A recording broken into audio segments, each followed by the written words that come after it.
In the beginning, before the stones of Midgard had cooled, before the frost and the fire had finished shaping the worlds, there was thunder in the far heavens. It was not yet a man's thunder, nor yet the rolling storms that sweep across the seas. It was the echo of something greater, a pulse of strength born with the very bones of the cosmos. From that pulse, from that deep and eternal rhythm, would come Thor, son of Odin, child of earth, and keeper of the storm. Thor's story is not one of subtlety. It is not the tale of whispered secrets or hidden plots. His is the saga of strength, of open might, of a heart that beats with the crash of thunder and the blaze of lightning. He is the hammer that smashes chaos, the shield that guards the order of gods and men alike. To speak of Thor is to speak of protection, of resistance, of the steadfast wall against the forces that would swallow light into shadow. Thor was born of Odin, the All-Father, Lord of Wisdom, and Jord, the earth itself. From his father, he inherited the fierce will of the sky, the wisdom of command, and the fire of war. From his mother, he took the weight of soil and stone, the patience of growing things, and the strength that lies hidden in the mountains. Thus, Thor stood as the bridge between heaven and earth, half of the storm and half of the ground beneath it. He grew vast in stature, his arms broad as oak, his chest like the walls of a fortress. Red was his beard, burning like embers in the dark, and fierce were his eyes, flashing like lightning when anger stirred him. The giants of Jotunheim trembled when his name was spoken. Yet among men he was loved, for he was their protector, their steadfast friend, the one who stood between them and the cold hunger of the night. Asgard, the shining home of the Aesir, knew Thor as its champion. Where Odin was wisdom, cunning, and the weight of prophecy, Thor was action, certainty, and the strength of the moment. When the gates of the gods were threatened, it was Thor who answered. When the giants crept too close, it was Thor who drove them back. When men prayed for rain and harvest, it was Thor's storm they awaited, for though thunder might frighten, it was also life, bringing the waters that fed the earth.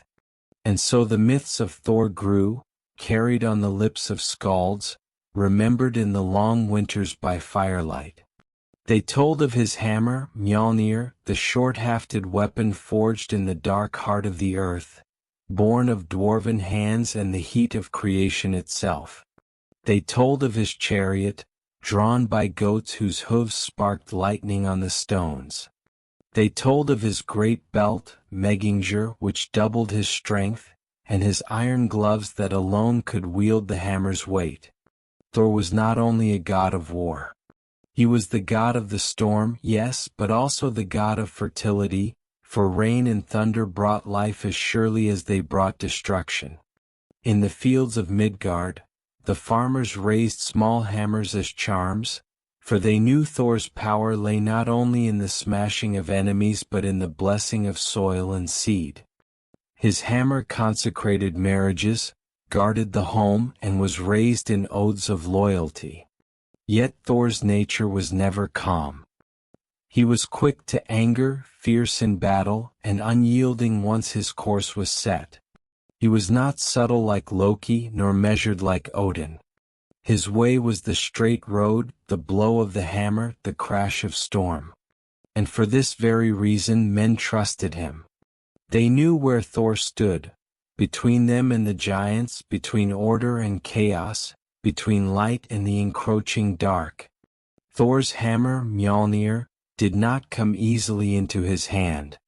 The tale of its forging is told often in hushed voices, for it speaks of cunning wagers and the artistry of the dwarves, those keepers of fire and metal deep beneath the earth. Loki, ever the trickster, had once cut the golden hair of Sif, Thor's wife, whose beauty shone like fields of ripened grain. Thor's wrath was swift and terrible, but Loki, fearing destruction, swore to repay the insult. Thus, he descended into the forges of the dwarves and demanded treasures worthy of the gods. From those forges came marvels beyond measure. A golden wig for Sif, more radiant than the first. The ship Skidbladner, which could sail on sea or sky, yet fold into a pouch when not in use. And the spear Gungnir, Odin's own weapon, which never missed its mark. But Loki, driven by pride and mischief, wagered the dwarves Brokkr and Sindri that they could not create treasures to rival these. The forges roared, bellows breathing life into fire. Sindri placed pigskin upon the coals, and from it was born Gullinbursti, the golden boar whose bristles shone like the sun. Next he cast a ring into the flames, and from the fire was drawn Draupnir, the ring of wealth, from which every 9th night 8 more rings would drop, each of equal worth. At last, Sindri set iron into the furnace, and Brokkr worked the bellows with tireless hand. Loki, fearing their success, turned himself into a fly and stung Brokkr's eyelids, yet the dwarf endured, though blood blinded him. Only once did he falter, and in that moment the hammer's handle was made short. Yet when Mjölnir was drawn from the flames, all trembled at its power. It was placed in Thor's hand, and none doubted who its master would be. The hammer was small in handle but vast in might, a weapon that could level mountains, call lightning, and always return to the hand that threw it. Thor raised it high, and the sound of thunder rolled across the heavens, as though the world itself bowed to its new protector. With Mjölnir, Thor strode forth as the defender of Asgard and Midgard alike. Time and again he stood against the giants, those ancient forces of chaos that lurked at the edges of creation. The giants were not merely foes of the gods. They were embodiments of the wild and untamed, the frost and fire that raged beyond the order of the 9 worlds. One tale tells of Thor's journey to Jotunheim, the realm of the giants, alongside Loki and 2 human children, Jolfi and Roskva. They came to the hall of Loki, a king of giants known for guile. There Thor was challenged to prove his might, but every contest was a trick, every challenge a mask. Thor was asked to drink from a horn, but the horn's end reached the very sea itself. Though he drank deeply, the ocean's level fell, and the giants trembled at his strength. He was asked to lift a cat, but the cat was Jormungandr, the world serpent, in disguise. When Thor bent and raised it, only one of its paws left the ground, yet the earth shook at the feet at last. He wrestled an old woman, but she was no mortal crone. She was old age itself, and no one can defeat her. Though the giants mocked him, Loki later confessed the truth.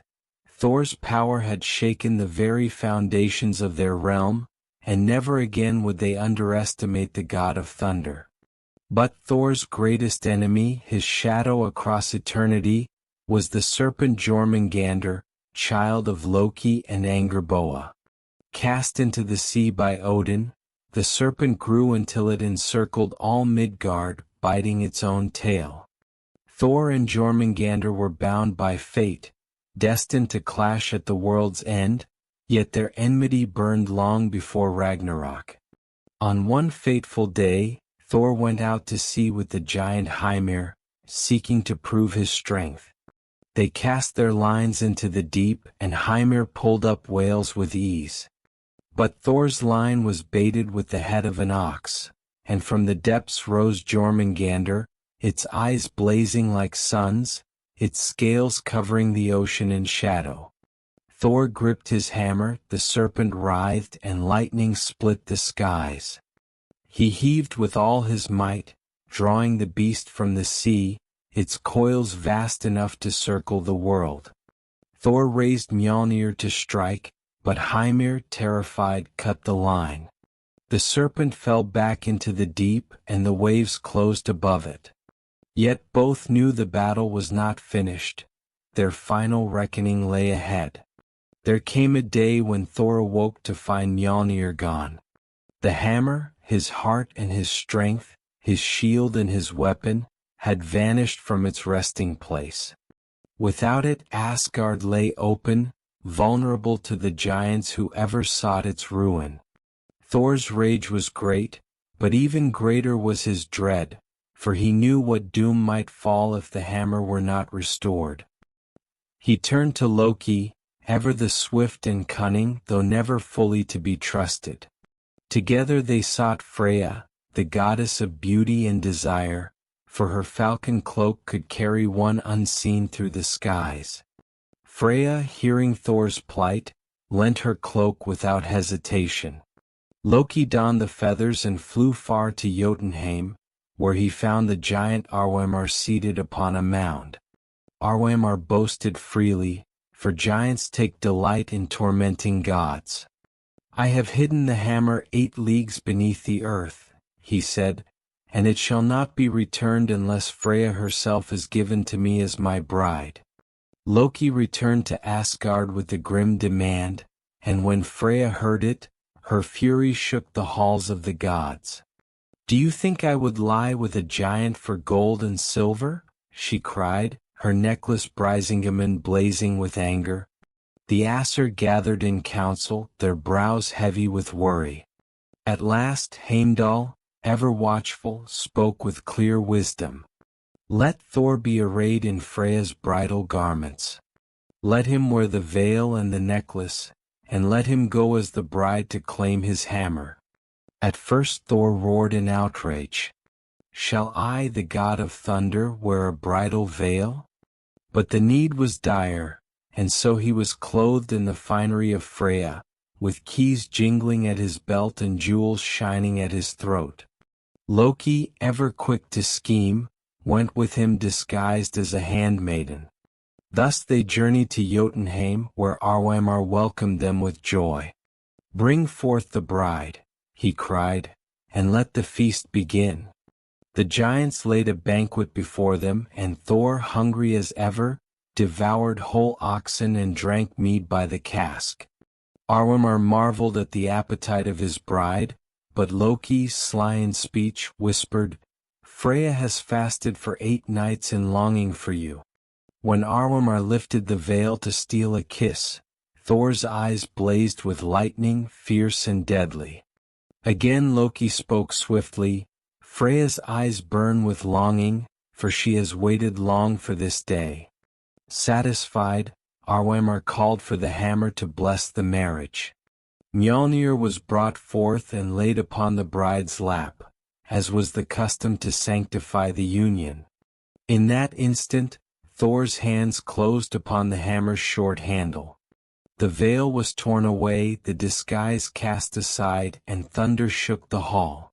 Thor rose, his laughter echoing like the storm. He swung Mjölnir once, and Arwemar was struck down. Again and again he struck, until every giant who had gathered lay shattered in the dust. Thus was Mjölnir restored, and the gods rejoiced, for their champion's weapon was once more in his grasp. These tales, told by firelight in the long winters, were more than stories. They were lessons.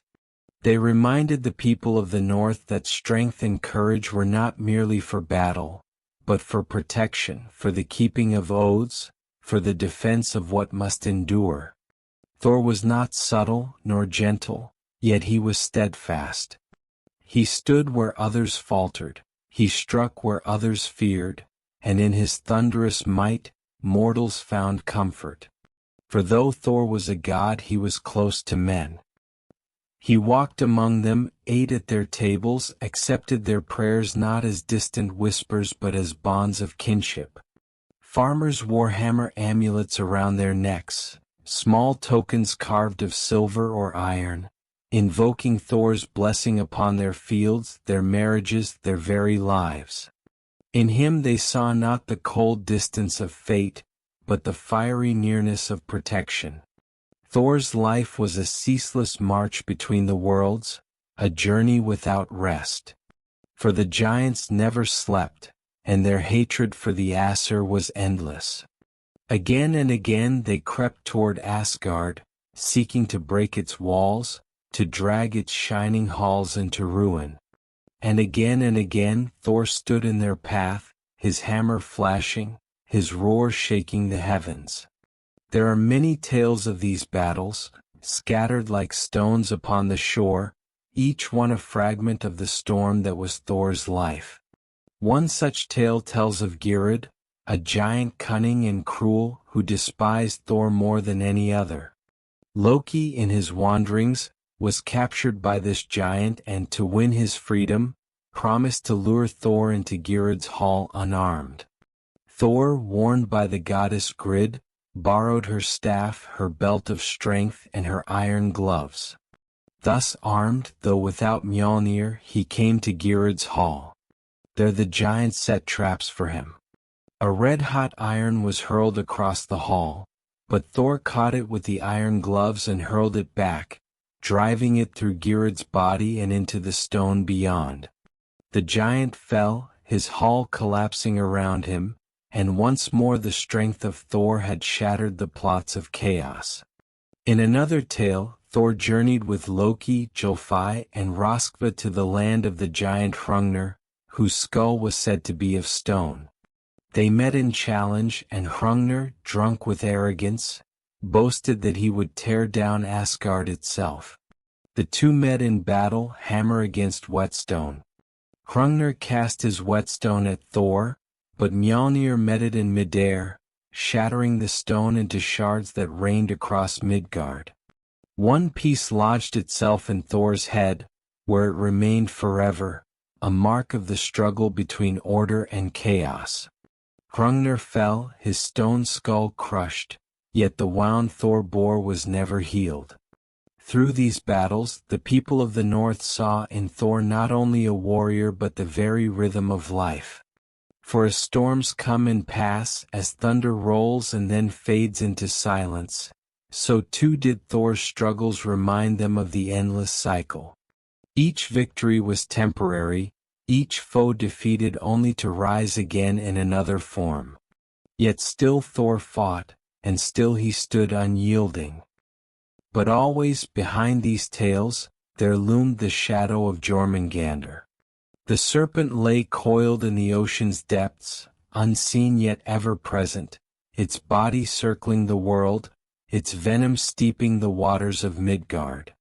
The skalds sang that Thor and the serpent were bound by fate, that neither could escape the other. Their battles before Ragnarok were but echoes of the final clash yet to come. Thor, restless and fierce, felt the pull of that destiny even in his triumphs. When thunder rolled across the mountains, men said it was Thor wrestling in the skies, striking blows against the shadows that crept at the edges of the world. And when lightning split the heavens, it was the flash of Mjölnir hurled against the endless night. As the gods feasted in Asgard, as men tilled their fields and raised their children under Thor's protection, the threads of fate were being woven. The Norns, by the roots of Yggdrasil, knew what was to come. They knew that Thor's strength, though greater than all others, would not shield him from the doom that awaited at Ragnarok. Yet even so he fought on, never faltering, never shrinking from the path laid before him. The twilight of the gods was foretold long before it came. The skalds called it Ragnarok, the doom of the Aesir, the twilight of the world. No prophecy was darker, no vision heavier with fate. The Norns, spinning their threads beneath Yggdrasil, had whispered it across the ages, that fire and frost would meet, that the bonds of the 9 worlds would shatter, and that even the mightiest of the gods would fall. For Thor, son of Odin, protector of men, it was said that his path led unerringly to the coils of Jormungandr, the serpent that circled Midgard. They were bound together, thunder and serpent, storm and sea. Each had tested the other before, but at Ragnarok their struggle would end, and neither would survive. The signs of the end came swiftly. The great wolf Fenrir broke his chains, his jaws gaping wide enough to swallow the sun. From the seas rose Jormungandr, its body heaving, its venom spilling into the waves, poisoning sky and earth alike. The skies split, and the fire giants marched from Muspelheim, led by Surtur, whose sword blazed brighter than the sun. Across the bridge of Bifrost they came, and the rainbow path shattered beneath their weight. The horn of Heimdall sounded, a note that shook all the worlds. The gods armed themselves for the last time. Odin with Gungnir, Tyr with his sword, Freyr with the blade he had once given away, and Thor with Mjölnir, faithful as ever in his grasp. The warriors of Valhalla rose, the Einherjar, ready to march at the side of their lords. Thor strode forth, his goats thundering across the field of Vigrid. Lightning flared with each step, thunder rolled as he raised the hammer high. His eyes searched the chaos, but he sought only one foe, and from the sea Jormungandr rose to meet him. The serpent's body stretched across the horizon, its scales glistening with poison, its eyes blazing like suns. It hissed, and the sound was like mountains splitting, like oceans boiling. Thor leapt from his chariot, landing upon the plain, Mjölnir in hand. For a moment the battlefield fell silent, all watching as storm met serpent, as destiny unfolded before their eyes. Thor swung the hammer and lightning cracked the sky. Jormungandr reared, its coils thrashing, its venom spilling in rivers that scorched the earth. Again and again Thor struck, each blow a thunderclap, each strike shaking the bones of the world. The serpent lunged, its jaws wide, but Thor drove Mjölnir deep into its skull, the crash echoing through all 9 worlds. The beast shuddered, twisted, and at last fell, its coils slackening, its great body crashing upon the plain. The sea boiled, the earth trembled, and the serpent lay slain. But the victory was bitter. Jormungandr's venom had already seeped into Thor's flesh, carried by its breath, by its spray, by the wounds of battle. Thor staggered, yet he did not fall. He took 9 steps, each one echoing like thunder across eternity. 1, 2, 3, he walked, still gripping Mjölnir. For 5, 6, he raised his head to the sky, unyielding. 7, 8, 9, and only then did he collapse, the poison overcoming even his godly strength. Thor fell upon the battlefield, his hammer by his side, his eyes still fierce though closed forever. The storm was silenced, the thunder gone, yet his sacrifice had struck down the greatest of foes, and in that moment he secured the survival of those who would come after. So ended Thor, son of Odin, child of earth, protector of gods and men. His fall was not defeat, but the final gift of strength, the last shield raised against chaos. When the fire of Surtur consumed the world, when the old order was broken and the new was yet to rise, the memory of Thor remained. For even in death the thunder echoes. Even in silence the hammer's shadow falls across the ages. And in the hearts of those who remembered him, the farmers who prayed for rain, the warriors who prayed for courage, the wanderers who prayed for protection, Thor lived on, not as a distant god but as the storm itself, eternal and unyielding. This is the saga of Thor, the thunder god. Born of sky and earth, armed with the hammer of storms, loved by men, feared by giants, and destined to face the serpent at the end of days. His story is one of strength, of protection, of the endless struggle against chaos. And though the storm may pass, though the thunder may fade, the memory of Thor endures as long as there are those who whisper his name when the skies grow dark. In the beginning, before there was sky or soil, before there was sea or stone, there was only the yawning void, the great emptiness called Ginnungagap. On one side lay the realm of fire, Muspelheim blazing and fierce, a land of endless flame. On the other side stretched Niflheim, the world of ice and mist, where frost lay heavy and rivers of venom flowed slowly in the dark. Between these two extremes, fire met ice. Sparks hissed against the frozen rivers, and from that meeting came the first stirrings of life. From the melting frost rose Ymir, the primordial giant, vast and terrible, and from his sweat and flesh came countless others of his kind. Alongside him grew the great cow Ahumla, whose milk nourished the giant. She herself fed by licking the salty ice, and from the stone she shaped with her tongue emerged a new being, Buri, the first of the gods. Buri had a son named Bor who took as his wife Bestla, daughter of a giant. From their union came 3 sons, Odin, Vili and Ve. These brothers looked upon Ymir and his brood with fear and with purpose. For the giants were wild and ravenous, consuming without end, and from them no order could be born. So Odin and his brothers rose in defiance. They struck down Ymir, their ancestor yet their foe, and his blood poured forth in rivers, drowning all but a few of the giants. From Ymir's corpse the brothers shaped the world. His flesh became the soil, his bones the mountains, his teeth the stones. From his blood they made the seas, from his hair the trees, from his skull the sky itself, held high by 4 dwarves at the corners of the earth. His brains were cast into the air, forming the drifting clouds.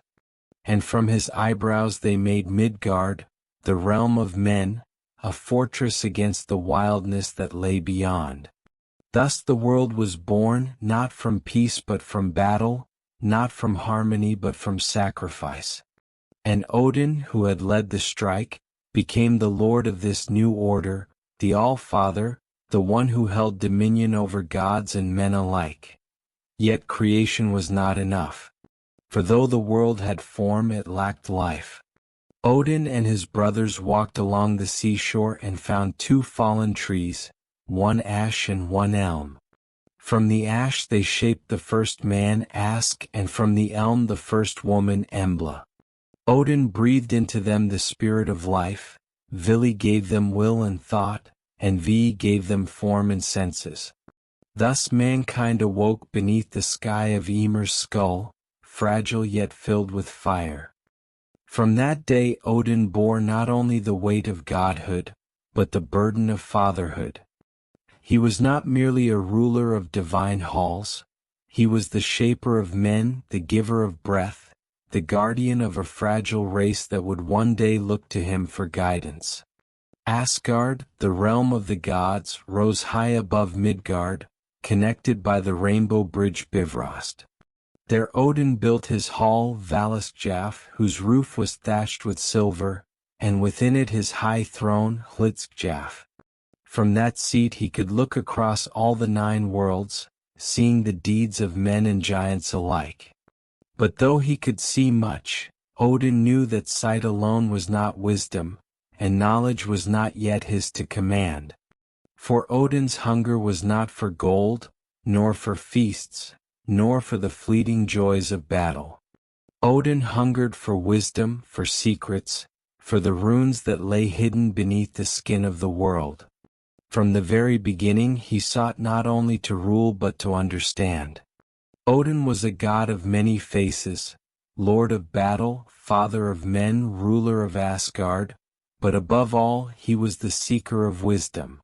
Power without knowledge is blind, and Odin knew that the strength of Thor's hammer or the sharpness of Tyr's sword could not stand forever against the forces that stirred at the edges of the cosmos. The giants would rise again, the wolf would break its chains, and the serpent would stir in the sea. Only wisdom, deep and hidden, could give the gods a chance to endure. Beneath the roots of Yggdrasil, the world tree, lay many secrets. Yggdrasil itself rose vast and eternal, its branches spreading across the heavens, its roots burrowing into worlds both light and dark. One root reached into Asgard, one into Jotunheim and one into Niflheim, the land of shadow and ice. At its base lay wells of great power, and among them was the well of Mjölnir, keeper of wisdom. Mjölnir was ancient, older even than the gods, and his well held knowledge of all that was, all that is, and much that was yet to come. Odin, driven by hunger of the mind, came to the well and asked for a single draught of its waters. But Mjölnir did not give freely. "Wisdom has a price," he said, "and only sacrifice may open the way." Odin did not hesitate. He plucked out one of his eyes and dropped it into the well, a gift of sight in exchange for deeper sight. Thus he drank, and the waters filled him with visions. The weaving of the Norns, the fates of gods and men, the shadow of Ragnarok that loomed ever closer. From that day Odin bore but one eye, yet he saw more than any being alive. His sacrifice became a mark of his path. Wisdom above comfort, knowledge above wholeness, foresight above ease. Yet the well of Mjölnir was not the only test. Odin sought more, the runes themselves, the secret letters of power hidden in the bones of the world. Again he turned to Yggdrasil, the mighty ash. And there he performed his greatest sacrifice. For 9 nights and 9 days Odin hung upon the tree, pierced by his own spear, denying himself food and drink. The winds tore at him, the darkness closed around him, yet he endured. He sought the runes, the deep magic that underpinned the cosmos, and only suffering could reveal them. Alone and in torment, Odin peered into the abyss until the runes revealed themselves, shining with hidden power. At last he seized them, crying out in triumph even as his body trembled. He fell from the tree, not broken but renewed, for he had won the gift of knowledge, of spells and charms, of the power to shape fate with words carved in wood and stone. From then on, Odin was not only the All-Father but the master of runes, the lord of hidden lore, the god who held magic in his grasp. Odin's sacrifices marked him apart from the other gods. While Thor bore the hammer and Freyr the fruits of fertility, Odin bore the burden of foresight. He was not beloved as Thor was, for he was distant, often cold, a wanderer cloaked in secrets. Yet his gifts were no less vital, for without wisdom, strength falters, and without foresight, courage is blind. In the halls of men, Odin came not only as a god upon his throne but as a traveler, a gray-cloaked wanderer with a wide-brimmed hat pulled low, his single eye gleaming with hidden fire. He walked among mortals, testing them, rewarding the wise, punishing the foolish, ever seeking knowledge wherever it might be found. Odin was not only the seeker of wisdom, he was also the god of war. Yet his war was not like Thor's, loud and straightforward, hammer against skull. Odin's war was cunning, subtle, filled with strategy and the weaving of fate. He was the one who whispered in the ears of kings, urging them to battle. He was the one who stirred the hearts of men to courage or to madness, for both served his purpose. For Odin desired not peace but preparation. He knew what the Norns had foretold, that the end would come, that the final battle would be fought on the field of Vigrid.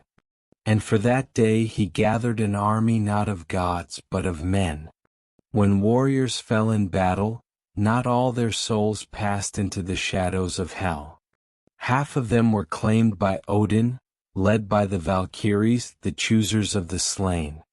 These shining maidens rode upon winged steeds, clad in armor that glittered with the light of dawn. With spears in hand, they soared above the battlefields, watching with keen eyes. When a warrior fell with courage in his heart, when he stood his ground and faced death without fear, the Valkyries descended. They lifted him from the field, his wounds forgotten, his spirit strong, and carried him to Asgard. There he was welcomed into Valhalla, the hall of the slain, Odin's mighty stronghold. Its roof was made of shields, its walls of spears, and its benches filled with warriors. Day after day the Einherjar fought one another in fierce combat, testing their strength, sharpening their skills. Night after night they feasted together, their wounds healed, their spirits high. From the flesh of the boar Saramnir came endless meat, from the cauldron of the goat Ern flowed endless mead. Odin himself presided, watching the warriors grow strong. For they were his army, his chosen host, the force he would unleash when the wolf Fenrir came and the serpent rose from the sea. He did not seek their souls for mercy or for rest, he sought them for war. This dual nature made Odin a god of paradox. He gave wisdom, but he also demanded blood. He inspired poetry, but he also demanded sacrifice. Many kings and warriors offered themselves to him by hanging, mimicking his 9 nights upon the tree. Others fell upon the spear, for that was Odin's weapon, and by dying so they gave themselves to his service. To worship Odin was to embrace both the light of inspiration and the darkness of war. Men prayed to him not for peace but for victory. They carved his runes upon their weapons, they swore oaths in his name, they shed blood in his honor. And when ravens circled the field, croaking in harsh voices, men said it was Hugin and Munin, Odin's own birds, thought and memory flying forth to bring him news of the world. For Odin was everywhere and nowhere. He sat upon Hlidskjalf, seeing across the 9 worlds. He sent his ravens forth to spy, his wolves Jerry and Freki to guard him, his Valkyries to gather the slain. Yet he also walked as a wanderer among men, a gray figure in the wilderness, one eye shining, his cloak trailing in the dust. In him was majesty and mystery, terror and wisdom. And always, behind his actions, there lay the shadow of Ragnarok. Every warrior in Valhalla, every soul chosen by the Valkyries, every spell, every rune, every sacrifice, all were pieces in Odin's preparation for the final day. He knew his fate, and still he worked ceaselessly to meet it. Though Odin was the lord of war and of kings, he was also the master of words, the keeper of poetry, the weaver of magic. For in the world of men and gods, might was not only in the swing of the sword or the crash of the hammer. Power lived in song, in spell, in the shaping of thought and word. The tale is told of the mead of poetry, Kvasir's blood turned to golden drink. In the days after the war between the Aesir and the Vanir, peace was sealed by a ritual unlike any other. Both sides spat into a great vessel, and from that mingled spit they shaped a being, Kvasir, the wisest of all creatures. His words were clear, his wisdom deep, and no question was beyond his answer. But Kvasir did not live long. 2 dwarves, Jailer and Galer, slew him, and from his blood they brewed a mead that granted poetry and wisdom to any who drank it. The dwarves kept it for themselves until the giant Suttung seized it. He hid the mead deep within the mountain Nibjorg, guarded by his daughter Gunnlod. Yet Odin's hunger for wisdom was endless, and he set forth to claim it.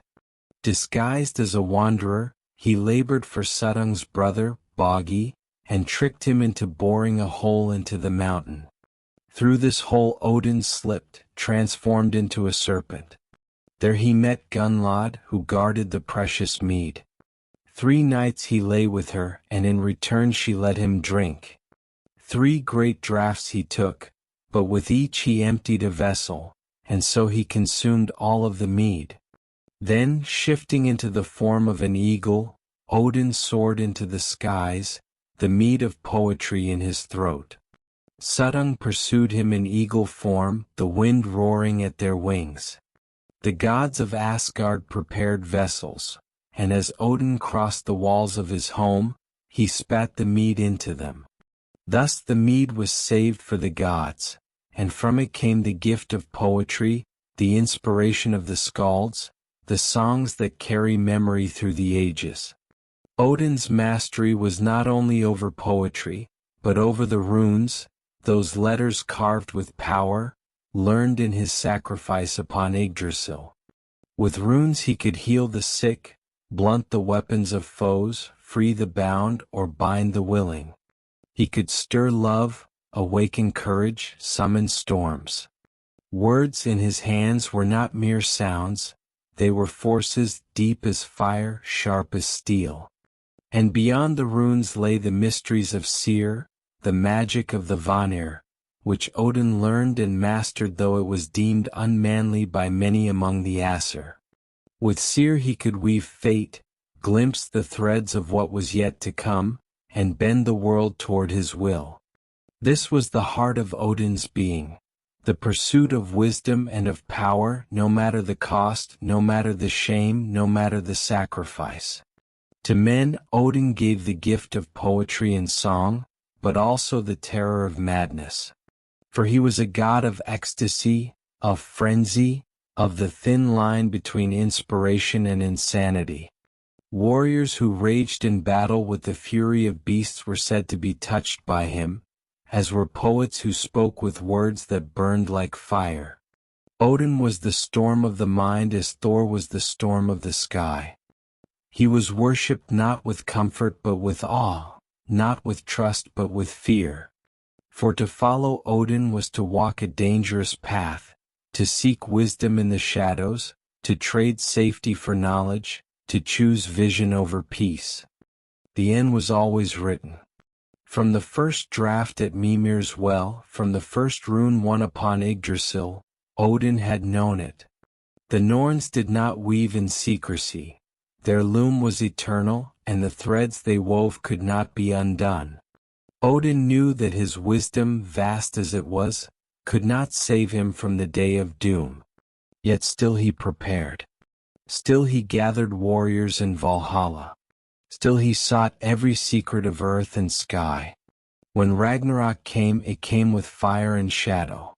The sun was swallowed, the moon was devoured, the stars fell from the heavens. The earth trembled, mountains cracked, and Yggdrasil itself shuddered as though in pain. Across the shattered sky came the fire giants of Muspelheim, their ranks led by Surtur with his blazing sword. From the seas rose Jormungandr, spewing poison that darkened the air. And breaking his chains at last, the wolf Fenrir came, his jaws stretched wide enough to swallow all the world. The horn of Heimdall sounded, clear and terrible, echoing through the 9 worlds. The gods armed themselves for the last time. Thor raised Mjölnir, Tyr drew his blade, Freyr lifted his antler in place of the sword he had given away. And Odin, the All-Father, mounted his steed Sleipnir, 8-legged and swift as the storm. With Gungnir, his spear in hand and his golden helm upon his head, he rode to meet his fate. On the plain of Vigrid they clashed, gods and giants, men and monsters. The din of battle shook the heavens. Fire and poison raged together, steel and magic met with fury. Amid the chaos, Odin rode forth to face Fenrir. The wolf was vast, his eyes burning with hatred, his breath searing with death. His upper jaw scraped the sky, his lower jaw dragged along the earth. The sight of him would have broken the courage of any lesser being, but Odin did not falter. For he was the All-Father, the one who bore the weight of fate upon his shoulders. He spurred Sleipnir forward, his spear shining, and struck at the beast. But Fenrir was doom incarnate, and no weapon could pierce the fate he bore. With a roar that shattered the air, Fenrir lunged and swallowed Odin whole. The spear fell, the steed reared, and the father of gods and men was no more. Yet Odin's fall was not in vain. For even as Fenrir consumed him, his son Vidar stepped forth. Silent and strong, Vidar was the avenger, the god of the thick shoe, whose might had long been foretold. He placed his foot upon the wolf's jaw, pried it open, and with his hand tore Fenrir apart. Thus Odin's death was avenged, and though the All-Father fell, his lineage endured. The world burned, the old order ended, and the new lay waiting in the ashes. Yet Odin's sacrifice was not forgotten. For he had seen it all, he had known it all, and still he had walked into battle, unflinching, unyielding. His courage was not in escaping fate, but in embracing it, in standing tall against the shadow, in giving all so that life might rise again. So ends the tale of Odin the All-Father. He was the seeker of wisdom, the wanderer of worlds, the lord of war and poetry, the father of men, the god who gave his eye and his blood for knowledge. He was the king of Asgard, the rider of Sleipnir, the one who faced the wolf with open eyes. His story is not of triumph, but of sacrifice. Not of escape, but of endurance. And though the wolf devoured him, though the fire consumed the world, the memory of Odin lingers. For every poem spoken, every rune carved, every battle fought with courage, all bear the mark of the All-Father, the God who gave all for wisdom and for fate. Odin was not a god who remained forever upon his throne. Though he was the All-Father, the ruler of Asgard, the one who sat upon Hlidskjalf and looked across the 9 worlds, he was also a wanderer.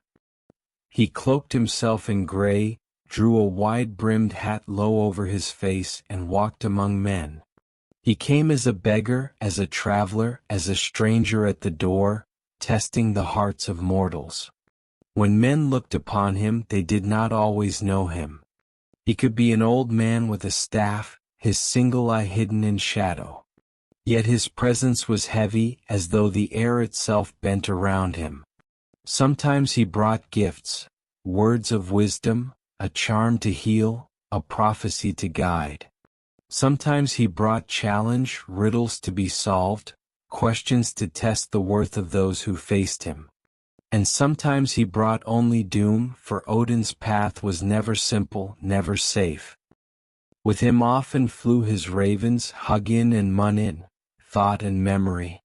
Each dawn they soared across the world, their wings black against the sky, their cries harsh as the voice of fate.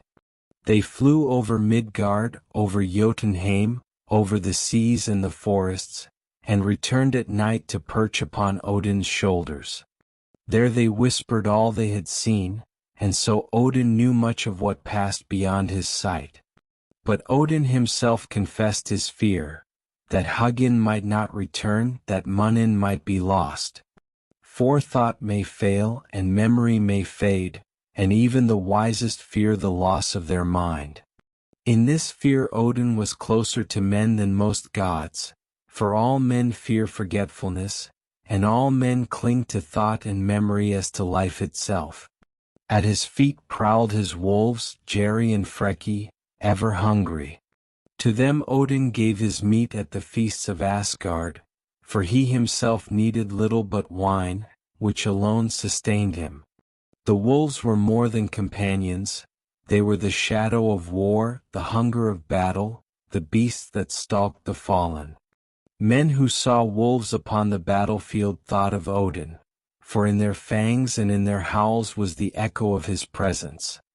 And beneath him carried Sleipnir, the greatest of steeds, born of Loki's strange deeds, a horse of 8 legs, swift as the wind, sure upon any path. Sleipnir could ride across sea or sky, down into hell and up into Asgard. No gate barred him, no wall could withstand him. Upon Sleipnir Odin rode not only into battle but into the hidden realms, to seek wisdom from the dead, to consult the seeresses, to wander where no other god dared go. For Odin was not content with the living alone. He sought knowledge from the dead as well.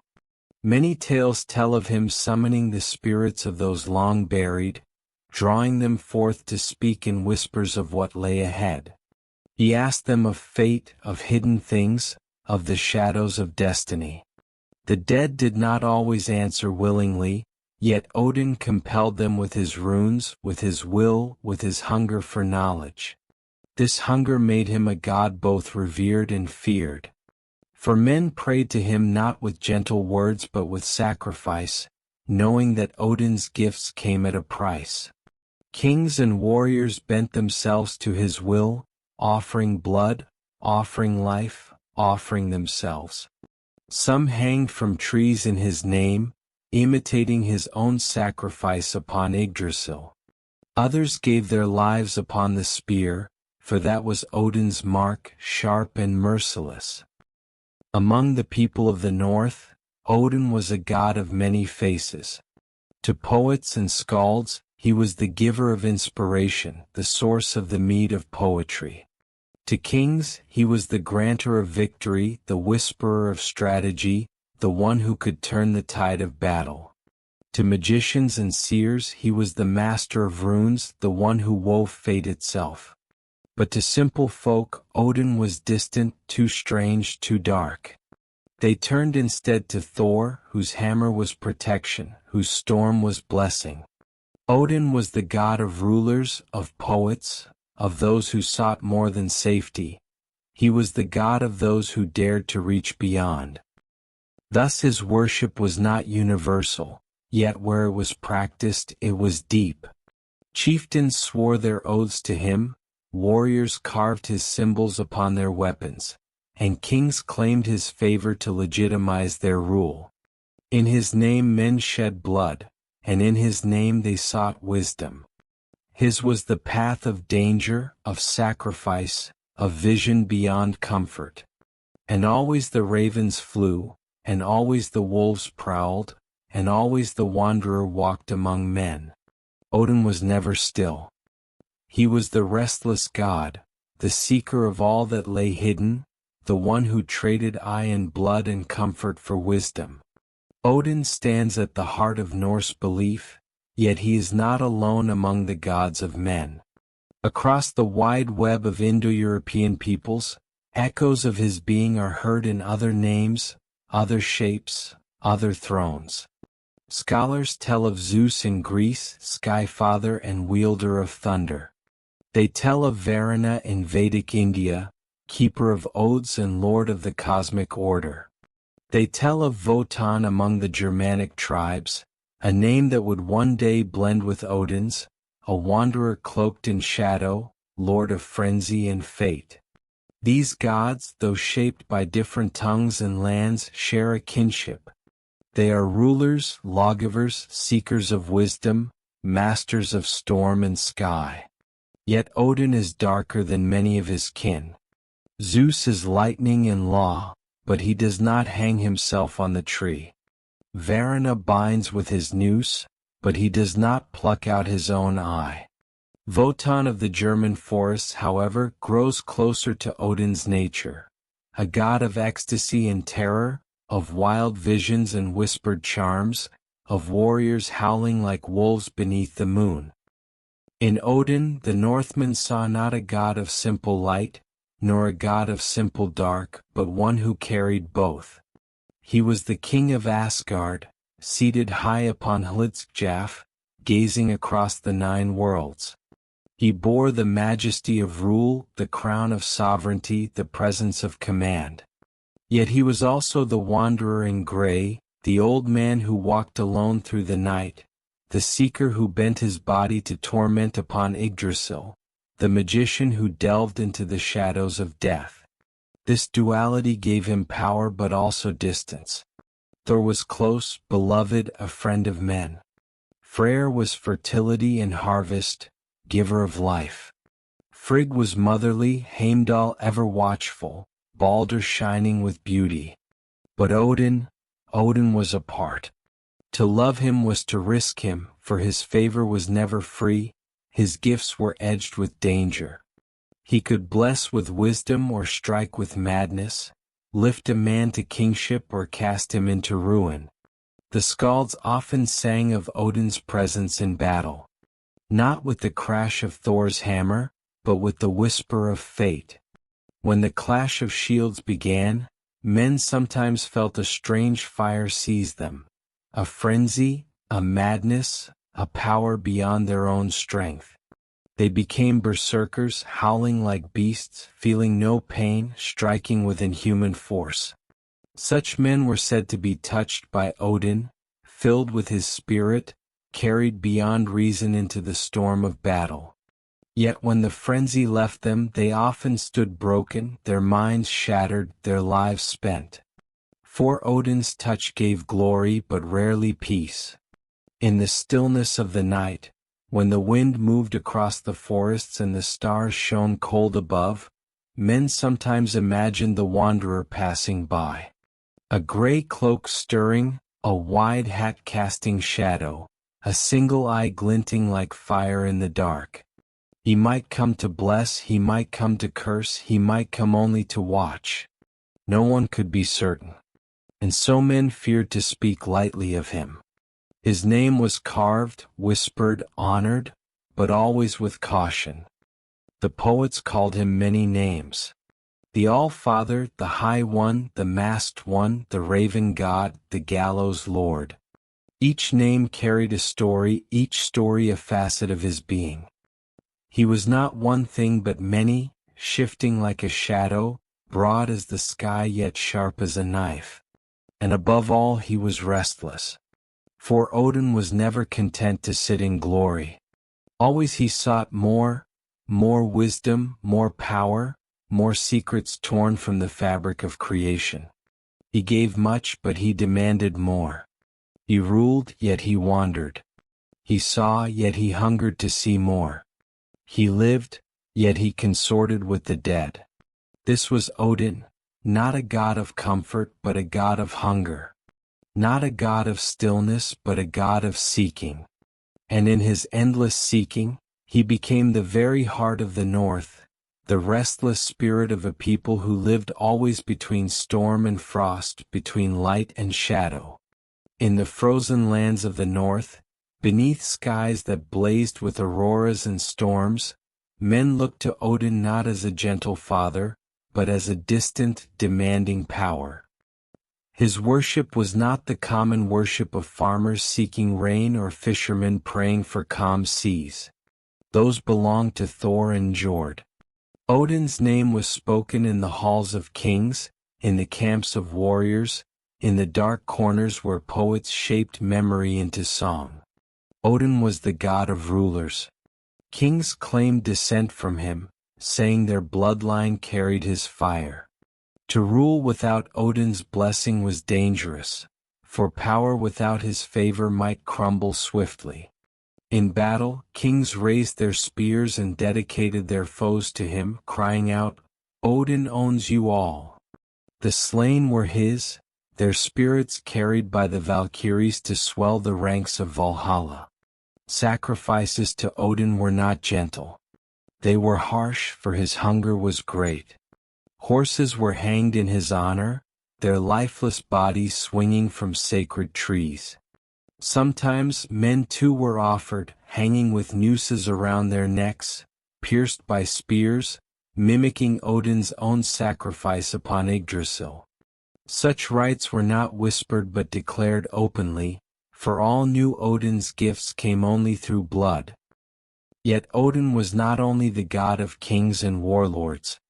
He was also the patron of the skalds, the poets whose songs kept memory alive. The mead of poetry won by Odin's cunning flowed through their words. When a skald sang in the firelit hall, telling of battles long past, of ancestors mighty and brave, it was Odin's breath that gave shape to their verse. Through poetry Odin lived in every hall. His name echoed in sagas, in kennings, in riddles that masked truth within metaphor. He was called the Raven God, for Hugin and Munin perched always at his side. He was called the Gallows Lord, for he had given himself to the tree. He was called the High One, the Masked One, the Wanderer, the War Frenzy. Each name was a key, a door into a deeper truth, each one a mask he wore before men and gods alike. Among common folk, Odin's worship was more distant. Farmers and families did not call upon him often, for he was too perilous, too demanding. They turned to Thor for thunder and rain, to Freyr for fertility, to Frigg for family. But even in the humblest villages, Odin's shadow lingered. A raven circling above a field was a sign. A stranger at the gate, gray-cloaked and one-eyed, was treated with respect, for none knew when the All-Father himself might walk among them. And in the long winters, when the nights were deep and the winds howled, tales were told of the wild hunt, the furious host that Odin led across the skies. With ravens and wolves at his side, with the dead riding behind him, Odin was said to storm through the heavens, a roaring army of the restless. To hear the hunt was to shiver with awe and dread, for it meant the boundary between the living and the dead had thinned, and Odin's presence was near. Odin's influence reached into every part of life, though rarely with comfort. He was the god of power, of poetry, of kingship, of death. To honor him was to honor the harsh truths of existence, that wisdom must be paid for, that victory requires sacrifice, that glory is fleeting, that death is certain. He was not the god who promised peace. He was the god who promised meaning. And so the skalds sang, the kings sacrificed, the warriors dedicated their battles, and the common folk whispered when the wind moved strangely in the night. Odin was everywhere and yet nowhere. He was the god whose presence was always felt but rarely grasped. He was mystery clothed in majesty, hunger clothed in wisdom, death clothed in destiny. Odin was not content to rule from afar. He was restless, ever moving, ever seeking.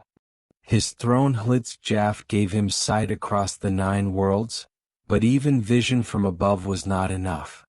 To truly know, one must walk the earth, breathe the air, face the dangers firsthand.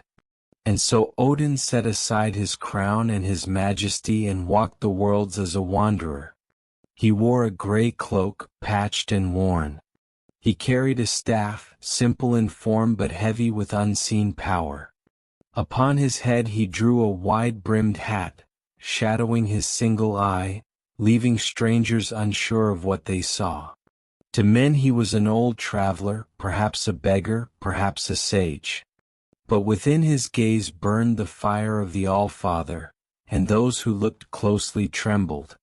One tale tells of his visit to the giant Vafnir, renowned for his wisdom. Odin, calling himself Gagner, entered the giant's hall and challenged him to a contest of knowledge. They asked each other riddles of the cosmos, of the making of the world, of the fate of the gods, of the secrets of the 9 worlds. The questions grew sharper, the answers deeper, until at last Odin asked, "What did I whisper into the ear of my son Balder before he was laid upon the pyre?" At this, Vafnir faltered, for none could know the answer but Odin himself. The mask was dropped, and the giant knew he had faced the High One. Defeated, he acknowledged Odin's wisdom, and the contest ended in awe and dread. Another tale tells of his journey to the giantess Valva, a seeress of great power. Odin sought her knowledge of the world's end, of Ragnarok. With his magic he raised her from the grave, compelling her to speak. She told him of the doom that awaited, of Fenrir devouring him, of Thor falling to Jormungandr, of Surtur's fire consuming the earth. Odin listened, his face still, his mind heavy. When her prophecy was done, she sank again into silence, and Odin bore the burden of knowing what could not be escaped. In many stories, Odin appears in disguise, testing the hospitality and wisdom of men. Sometimes he rewards generosity with blessings. Sometimes he punishes cruelty with ruin. In this way he shaped the code of the North, that guests must be welcomed, that wisdom must be honored, that even the poorest beggar might be more than he seems. And there are darker tales. Stories of Odin whispering into the hearts of warriors, urging them to battle, promising them glory but also claiming their souls. He was not always gentle in his dealings. He demanded courage, he demanded sacrifice, and those who followed him knew the price. Yet they also knew the gift, to be chosen, to be remembered, to be lifted by the Valkyries to the halls of Valhalla. The wanderer's path shows Odin's true nature. He was not only a king upon a throne, distant and lofty. He was also the hidden presence, the one who walked beside men in the night, the one who listened at the door, the one who whispered in the dark. His wisdom was not of ivory towers but of roads walked, dangers faced, sacrifices endured. And always, behind his wanderings there was purpose. Each riddle solved, each prophecy heard, each sacrifice made, all were part of his endless preparation for Ragnarok. Odin knew his fate, but still he sought every scrap of knowledge, every secret that might tip the scales, every rune, every spell, every word. For that was his essence, the god who never ceased to seek, though the end was written, though the wolf already waited. When Odin fell to the jaws of Fenrir, his story did not end. For gods do not vanish as men do. They remain, carried in memory, spoken in story, echoing in the thunder, whispering in the winds. Odin's death was part of Ragnarok, but his presence lingers beyond it, not as a living king, but as a shadow upon all who remember. To the people of the North, Odin was more than a figure of worship. He was the embodiment of their own struggles. In his endless seeking, they saw their own hunger for knowledge. In his sacrifices, they saw the truth that nothing comes without cost.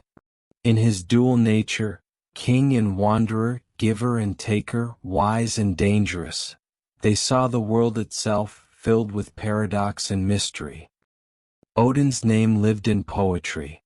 Every verse sung by a skald carried his breath, every riddle whispered in firelight carried his shadow. The mead of poetry, stolen from the giants, flowed through human words, shaping memory into song. When men told tales of their ancestors, when they carved runes upon stone, when they sang of battles and of loves, it was Odin's gift that gave them voice. His name lived in kingship. Rulers traced their line back to him, calling themselves his children, his heirs. To rule with Odin's favor was to rule with authority. To lose it was to face ruin. Even centuries later, when the worship of the old gods faded, kings still claimed to be descended from Odin, his name giving weight to their power. His name lived in battle. The raven banner was carried by many warlords, its black wings unfurling before the charge. To march beneath the raven was to march beneath Odin's gaze, to dedicate the slain to him, to promise one's soul to his hall. Warriors whispered his name as they died, hoping the Valkyries would hear and carry them to Valhalla. But Odin's legacy was not only in glory, it was also in dread. For he was never a gentle god. He demanded sacrifices, he demanded blood, he demanded loyalty. His touch could bring madness as easily as wisdom. His favor could turn swiftly to wrath. To love Odin was to love a storm, beautiful, awe-inspiring, but never safe. And yet, even in dread, there was fascination. For Odin walked where others did not dare. He gave his eye for wisdom, he hung upon the tree for knowledge, he sought truth even in death. He was the god who faced the unknown without flinching, who chose the path of danger because it was the path of meaning. In later ages, when the old faith faded and new gods came, Odin did not vanish. His name changed, his face shifted, but his shadow lingered. Among the Germanic tribes he became Wotan, leading the wild hunt across the night sky.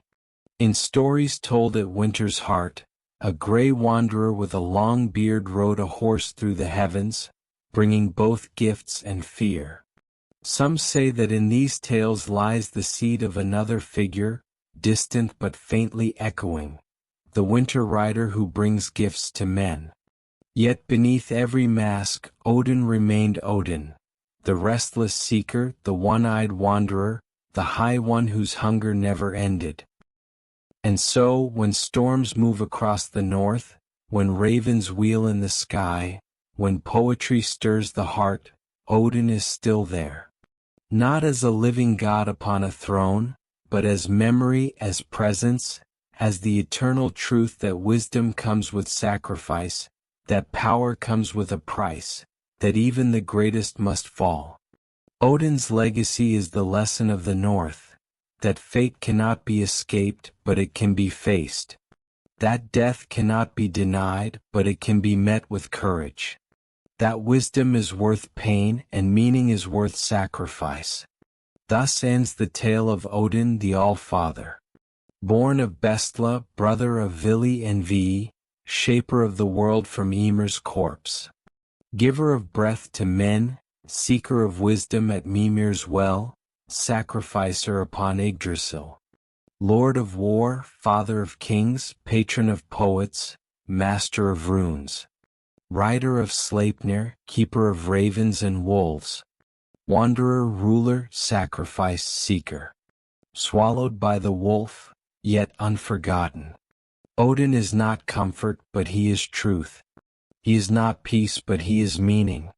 And as long as men hunger for knowledge, as long as they tell stories by firelight, as long as they whisper in awe of what lies beyond, the All-Father endures.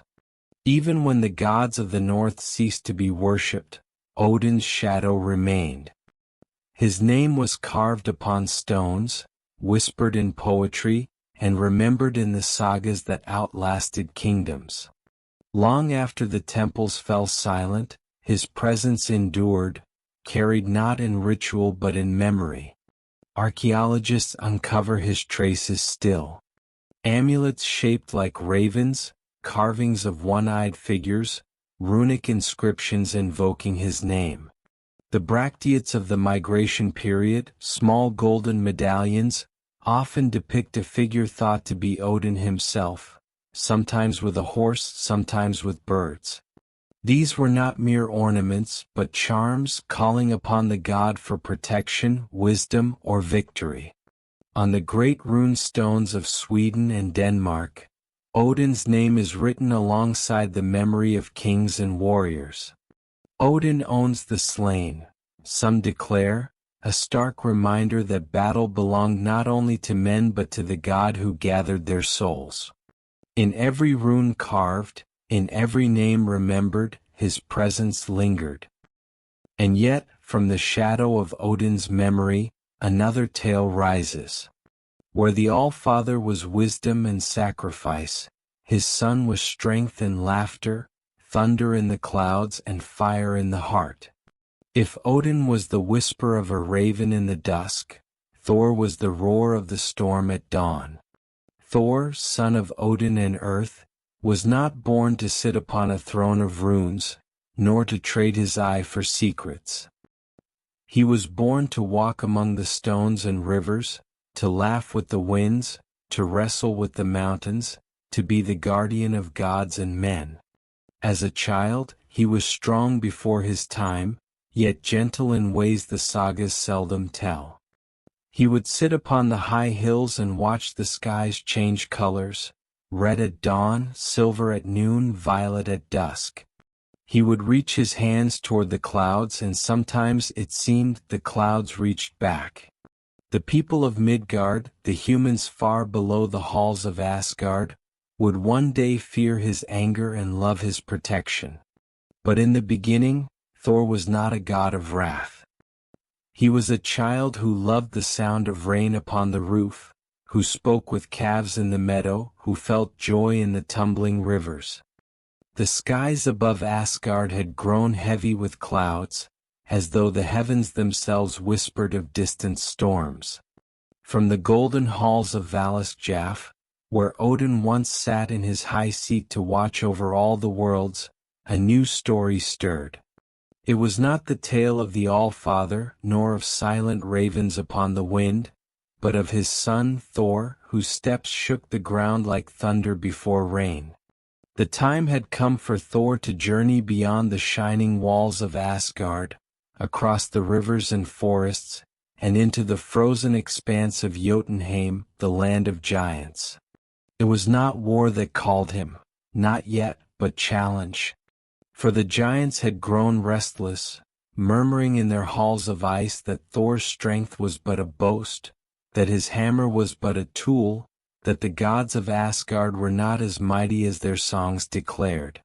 Word of their laughter reached the ears of Loki, ever the wanderer, ever the whisperer of mischief. With sly tongue and glimmering eyes, he told Thor of the giants' words.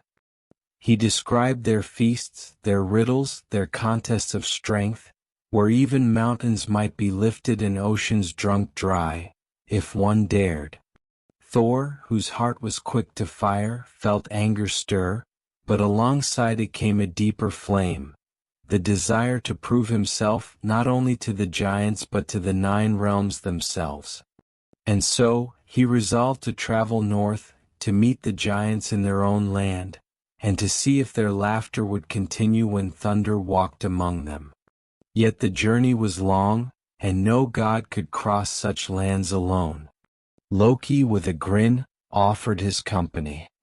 Thjalfi, the swift-footed youth who had once served Thor after breaking the bone of his goat, came as well.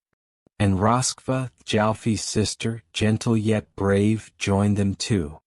Together they would travel beyond the familiar fields of Midgard, through forests deep and strange, and into the lands where frost never melted. The morning of their departure was quiet. Thor stood before Bilskirnir, his hall in Thrudvangur, with Mjölnir at his side. The hammer was small in shape yet infinite in weight, a gift of the dwarves, a weapon of storms. He wore a belt of strength about his waist and iron gloves upon his hands, for only thus could Mjölnir be wielded. The goats, Tangrisnir and Tangjostr, pawed the ground, their breath rising in white plumes as Thor fastened them to his chariot. Their hooves struck sparks, their eyes gleamed with fire, and when they pulled, the wheels sang like rolling thunder. Loki leaned upon the side of the chariot, smiling thin as a blade. "Do you truly believe the giants will test you fairly, Thor? They are tricksters, more cunning than strength alone can answer." Thor frowned, his brow dark as a storm cloud. "Let them trick if they will.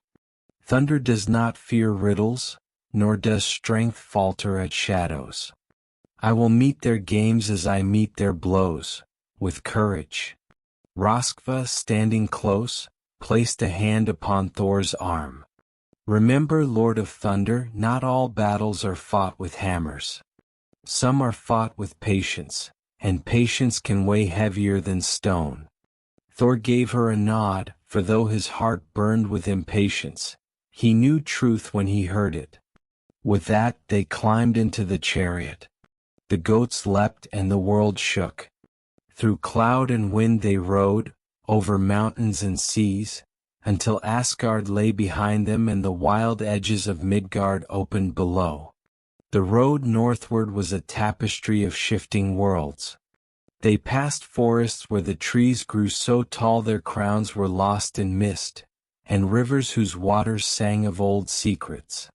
In the twilight, wolves lifted their voices, and the stars seemed nearer than ever, like lanterns hung low in the sky. At night they rested by the fire. Thor spoke little, his gaze fixed upon the horizon, while Loki's words tumbled like sparks, telling tales of giants with heads of stone and women who could crush ships in their hands.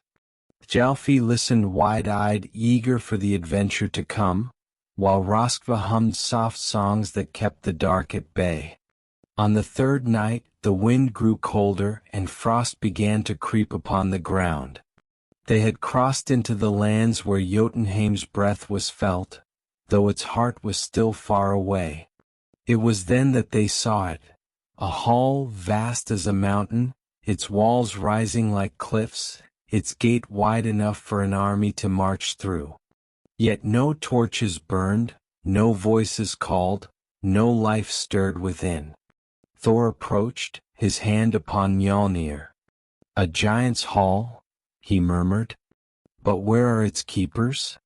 They entered the shadow of the gate, and only then did they realize it was no hall at all, but a glove. A giant's glove, cast aside upon the earth. And within its thumb they made their camp, small as sparks within the hollow of its leather. That night, as they lay within the glove's shelter, the ground trembled. A deep rumble shook the earth, like the breathing of something vast. From the darkness came a giant, so large that even Thor's heart skipped a beat. His strides were valleys, his beard a forest, his breath a gale. Thor raised Mjölnir, ready to strike, but the giant merely glanced down at them and spoke, his voice like distant thunder. "Who are these small wanderers who rest in my glove?" Loki, quick as ever, stepped forward with a bow. "Great Skrymir, we are but travelers seeking the road to Utgard. If it please you, we would welcome your company, for the way is long and strange." The giant laughed, a sound that shook the trees and sent stones tumbling. "Then follow, little ones, and I shall show you the road." And so Thor and his companions found themselves walking beside a giant whose steps spanned fields, whose eyes gleamed with strange mirth, and whose presence was both guide and challenge upon their journey to Jotunheim. The company walked in the shadow of Skrymir, the giant, whose strides were long enough to cross valleys in a single step. Compared to him, Thor and his companions were but sparks beside a bonfire, yet the giant did not mock them cruelly. Instead, he seemed almost amused, as though watching children attempt the labors of men. By day, Skrymir's voice rumbled like distant thunder as he spoke of the lands ahead. The forests so vast they swallowed the horizon, the rivers that carved canyons deeper than mountains, and the citadel of Utgard, where the giants gathered to feast, boast, and test the strength of any who dared enter. By night, when they camped, his presence was even more overwhelming. Thor and his companions would gather in the hollow of roots or stones, while Skrymir would lie down upon the ground, his head resting like a hill, his breath shaking the leaves from trees. It was on one such night that Thor's patience began to fray. For as they prepared their meal, Skrymir untied the great sack of food he carried. Its cords were thick as ship's ropes, its knots tied tight by hands strong as boulders. Skrymir loosened it easily and shared what he pleased, but when Thor later sought to open it himself, the cords resisted. Thor pulled with his iron gloves. He strained, his muscles hard as oak, but the knots did not yield. Anger burned within him, and he struck the sack with Mjölnir, the hammer flashing like lightning. Yet Skrymir only stirred in his sleep, murmuring as though a leaf had brushed his cheek. A second time Thor raised the hammer, striking the giant upon the head. Again Skrymir turned, muttering, "Was that an acorn falling? Strange dreams trouble me tonight." Thor's fury grew. A third time he struck, putting all his might into the blow. Mountains might have cracked, seas might have split, but Skrymir merely opened one eye, rubbed his brow, and said, "Did a bird drop something upon me? Ah, these forests are noisy. Sleep well, little ones." And so Thor, with all his thunder, had failed to wake the giant. His companions whispered in the dark, half in fear, half in awe. Loki's eyes gleamed with sly amusement, while Thjalfi whispered, "If even Mjolnir cannot wake him, How shall we ever overcome the giants of Utgard? Thor clenched his fists but said nothing, for pride kept him silent. Yet inside his heart stormed. At dawn, Skrymir rose, yawning so wide it seemed the sky itself might fall into his mouth.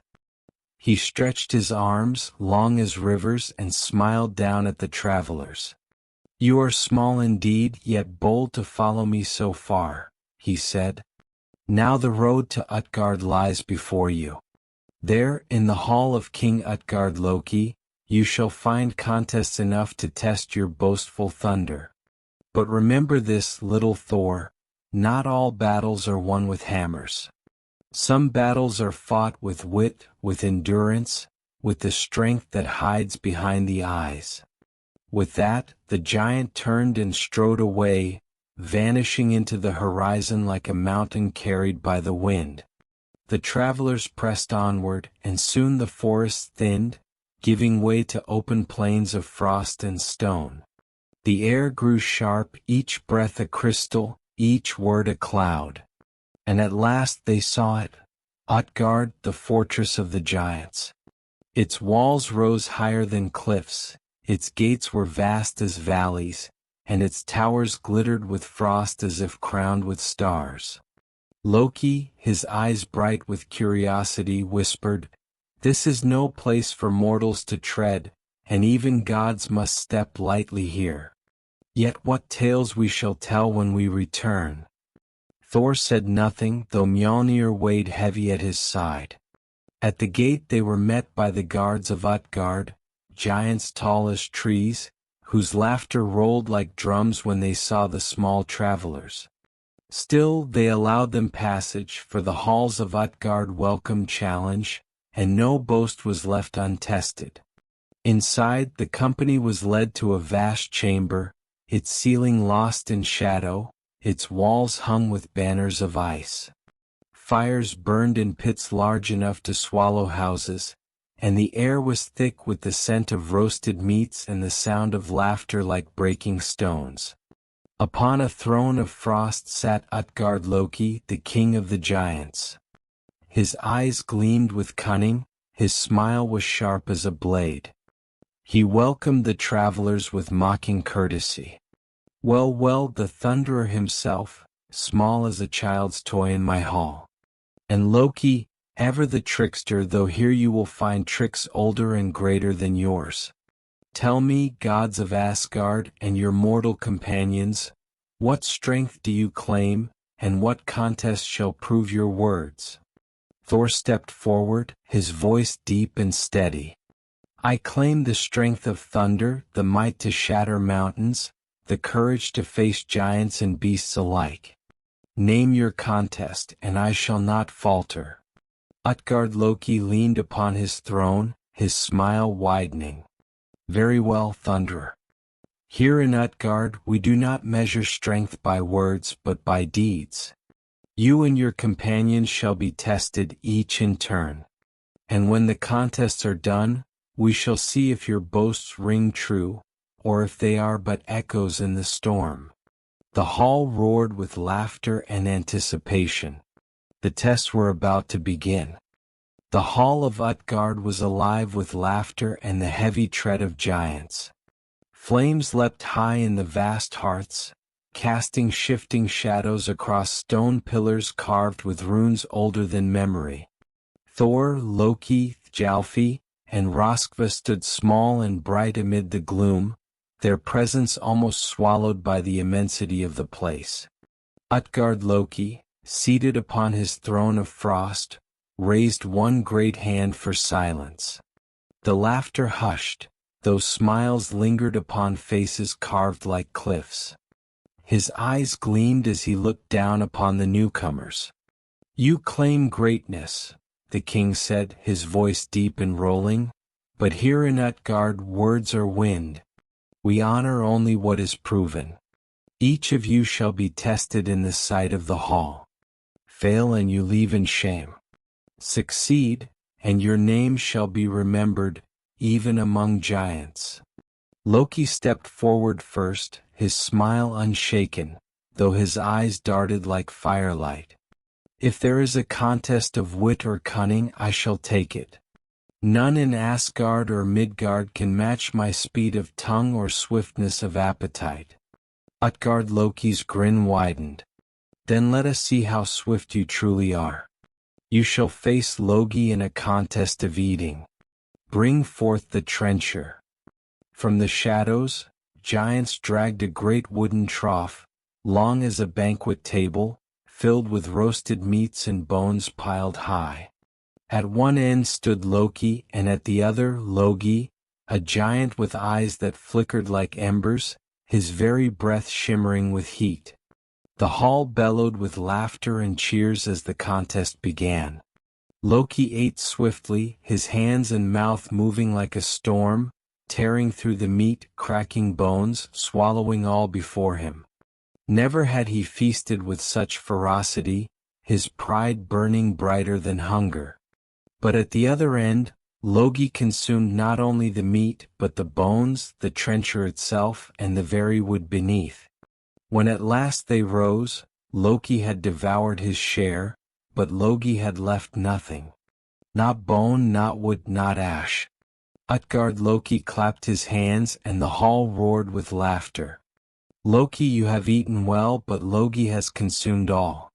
The contest is his. Loki stepped back, his pride smoldering like a quenched flame, yet he bowed, for even in defeat the trickster knew when to yield. Next came Thjalfi, swift of foot, eager and proud. He stepped forth, his eyes bright with youth. If there is a race to be run, let it be mine. No mortal has feet so quick as mine, for I have run beside Thor's chariot and outpaced the winds of Midgard. Utgard Loki's smile deepened. Then you shall race against Hugi. 3 times you shall run across the hall, and 3 times shall your swiftness be measured.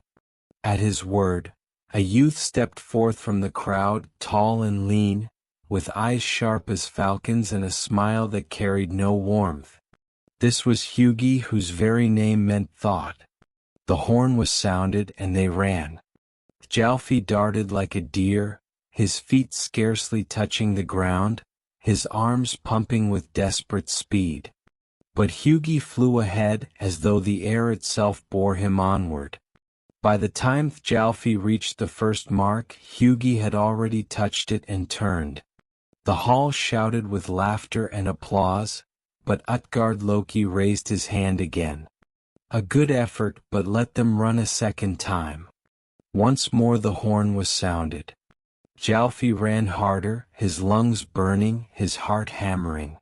Yet Hugi was faster still, his steps never faltering, his form never slowing. Again Thjalfi was left far behind. The crowd jeered and laughed, but Thjalfi's spirit would not yield. Once more, he cried. Let there be no doubt. So the horn sounded a third time. Thjalfi gave all he had, his face white with effort, his legs trembling with speed beyond mortal measure. But Hugi was already at the far end before Thjalfi had crossed half the hall. The laughter was deafening. Utgard Loki rose, his voice carrying over the crowd. Swift you are, boy, but thought is swifter. No man, no god, no giant outruns him. Thjalfi fell to his knees, breathless, his pride crushed beneath the weight of the hall's scorn. Roskva hurried to his side, whispering comfort, her hands steady even as his shook. Thor's eyes burned like lightning, but he held his tongue. His own test had not yet come. Then Utgard Loki turned his gaze upon Thor, and the hall grew silent. You, Thunderer, claim strength unmatched. Here in Utgard, strength is measured not by words but by deeds. We shall see what you can bear. He gestured, and from the shadows came a horn, vast and curved, carved from the tusk of some ancient beast. It was filled with mead, golden and heavy. The king placed it before Thor, the end of the horn resting upon the ground, the rim rising high above the Thunderer's head. In our hall, Utgard Loki said, his voice carrying like the crack of ice. Even the smallest child drains this horn in 3 gulps. If you are truly mighty, Thor, then surely you can do no less. The crowd murmured and laughed, eager for the sight. Thor grasped the horn, lifting it with his gloved hands. He raised it to his lips and drank. Mead rushed into him, sweet and strong, like rivers of gold pouring into his chest. He drank deep until his lungs ached, until his throat burned, and when at last he lowered the horn, he expected it to be empty. But when he looked, the level of mead had scarcely lowered at all. The hall roared with laughter. Thor's face darkened, his pride stung, and he raised the horn again. He drank longer, harder, until sweat beaded upon his brow. Yet when he set it down, only a little more was gone. A third time he lifted it, drinking until his chest burned, until his arms trembled with the weight. But still the horn remained more full than empty. The giants laughed until the walls shook, and Utgard-Loki smiled like winter itself. "So, Thunderer," he said, "is this the measure of your might? Children here drink more than you have managed." Thor slammed the horn upon the ground, his fury like a storm barely held. "Give me another test," he demanded, his voice echoing like thunder. The hall of Utgard roared with laughter, echoing like storms trapped within a cavern of stone. Thor's face burned, yet his pride held him firm. He would not yield. Not here, not before giants who mocked the very thunder itself. Utgard-Loki leaned forward on his throne, his smile sharp as ice. "If the horn has defeated you, Thunderer, then perhaps another test shall suit you better. Strength is not only measured in drink, but in what one can lift." He gestured, and from the shadows crept a cat. At first glance it seemed ordinary, its fur gray and its eyes bright, but as it padded forward, its back arched higher and higher still, until Thor realized that this was no mere house cat. Its body stretched long as a hall, its paws wide as shields, its tail curling like a serpent of smoke. The cat yawned, revealing teeth like polished ivory, then settled upon the floor, its gaze cool and unbothered. "Lift the cat," Utgard-Loki commanded. "If you are as mighty as the songs claim, surely this beast is no burden." Thor's jaw tightened. He stepped forward, gripping Mjölnir in one hand and placing the other beneath the cat's belly. He heaved, his muscles straining, his arms bulging with effort. The cat's body shifted, its fur rippling like waves, but its paws remained firm upon the ground. Grunts echoed from Thor's throat as he pulled harder, his face red with strain. Slowly, so slowly, the cat arched, one paw lifting from the floor. Gasps filled the hall as Thor raised it higher, until the cat's back curved like a bow, its single paw dangling above the ground. But no more would it rise. 3 paws held steady, immovable as mountains. The giants erupted in laughter, slapping their knees, shaking the pillars with their mirth. "The Thunderer, lifter of cats," they roared. "A single paw and no more." Thor's fury boiled, yet even in the laughter there were murmurs of respect. For no giant had ever raised even a whisker of that cat. Utgard-Loki's smile did not fade. "You are strong, Thunderer, yet perhaps your might is better measured against living flesh than playful beasts. One last test remains. If you endure it, you may yet prove yourself worthy of our hall." He clapped his hands, and into the firelight came a figure small and bent. An old woman, stooped with age, her hair white as frost, her back bowed, her hands trembling upon a cane. Her eyes, though clouded, glimmered with a light older than mountains. "This is Ellie," Utgard-Loki said. "She is but a crone weak with years. Wrestle her if you dare. Surely the thunderer, breaker of giants, cannot fail against one so frail. The hall fell into a hush, broken only by the crackle of flames. Thor frowned, uncertain. To strike down an old woman seemed no glory, no honor. Yet he could not refuse. His pride demanded he face her. Ellie stepped forward, her feet shuffling softly against the stone. She raised her wrinkled hands and beckoned. Thor set aside his hammer, lowered his stance, and prepared to wrestle. At first he thought it would be swift. He grasped her thin arms, expecting them to yield like twigs. But her grip was iron, cold and unyielding. She twisted and Thor staggered. He pushed, but she stood firm. He pulled, but she rooted herself like oak. The hall grew silent, the laughter fading as Thor's face darkened with effort. He strained with all his might, yet Ellie did not fall. Step by step she forced him back. His knees bent, his strength faltered, until at last, with a gasp, the thunderer fell to one knee. The hall erupted, not with laughter this time, but with awe. For none had seen Thor humbled so. Utgard Loki raised his hand once more. Enough. You have faced the horn, the cat, and the crone. None here deny your courage, Thunderer, though the contests have not favored you. Rest now, and let us feast, for Utgard is ever generous to those who test their strength within its walls. The hall roared with approval, and food and drink were brought forth in abundance. Yet Thor sat in silence, his pride wounded deeper than any blow. Loki's eyes flickered with unease, Thjalfi stared at the ground, and Roskva touched Thor's arm with quiet comfort. For though the giants mocked, something in their laughter rang strange, as though behind it lay secrets not yet revealed. The feasting of Utgard was long and loud, the firelight throwing strange shapes upon the walls of frost.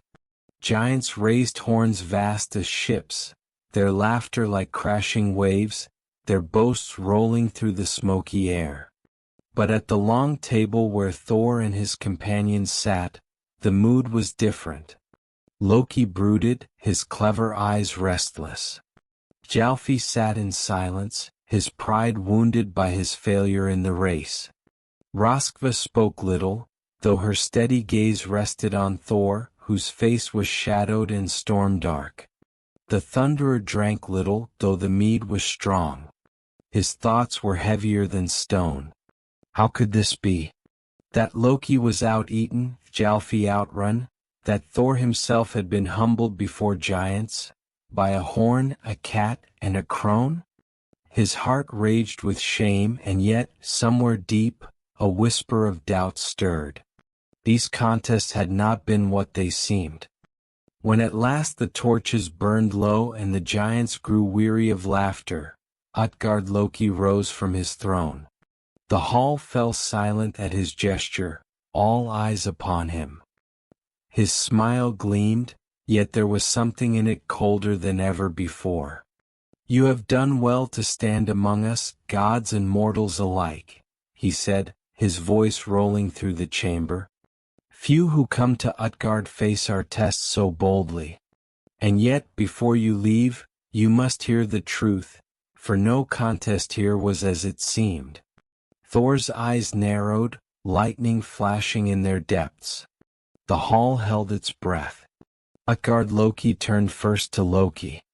You, trickster, competed in eating against Logi. And yet Logi was no man, no giant, but wildfire itself. None can consume as fire consumes, swallowing all, flesh, bone, and wood alike. To have eaten as much as you did, against fire itself, was no small feat. Loki stiffened, his pride stung yet soothed in equal measure. His eyes glittered with something between anger and reluctant admiration. Then the king turned to Thjalfi.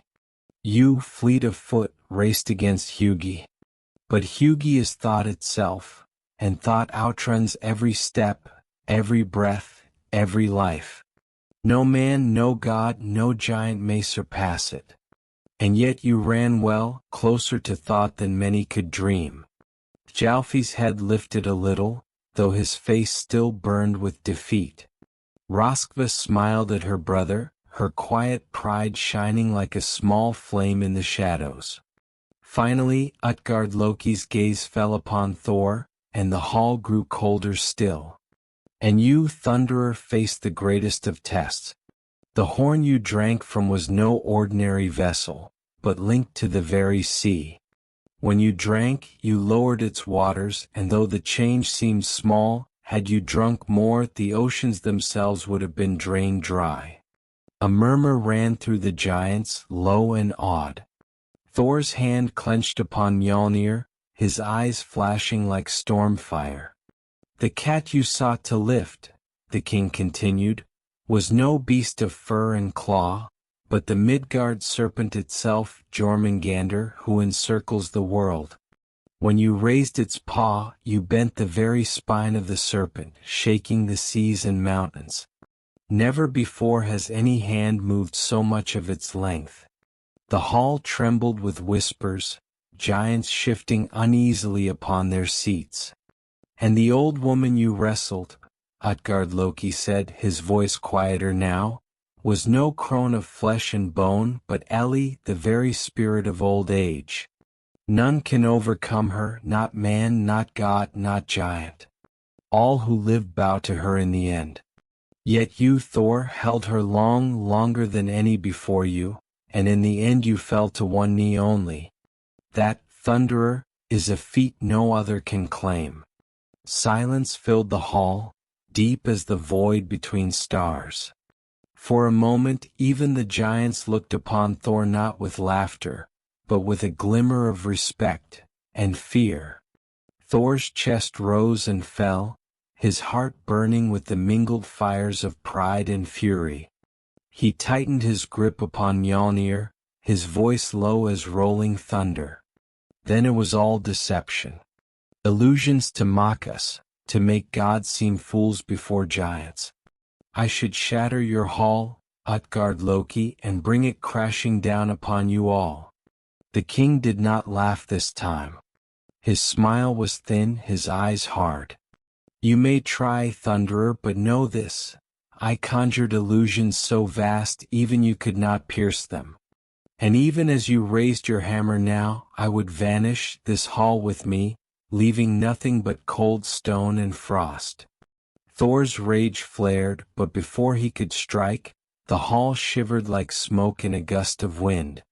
The firelight bent, the walls shimmered, the pillars swayed like reeds. In a breath the hall was gone. No throne, no giants, no laughter, only a barren plain of frost and stone beneath a gray sky. Thor stood with Loki, Thjalfi, and Roskva, the silence around them broken only by the whisper of the wind. Utgard Loki and his hall had vanished, leaving nothing behind. Thor raised Mjölnir high, his fury a storm within him, but there was nothing to strike. The hammer fell and only the earth shook in reply. Loki's voice came soft, sly yet uneasy. So ends our welcome in Jotunheim. The giants fear you more than they mocked you, Thor. Remember that. Roskva touched Thor's arm gently. They sought to shame you, but in truth, you have done what no other could. Even illusions reveal truth when faced with courage. Thor's gaze turned northward, his eyes dark as gathering clouds. Let them hide behind tricks and shadows.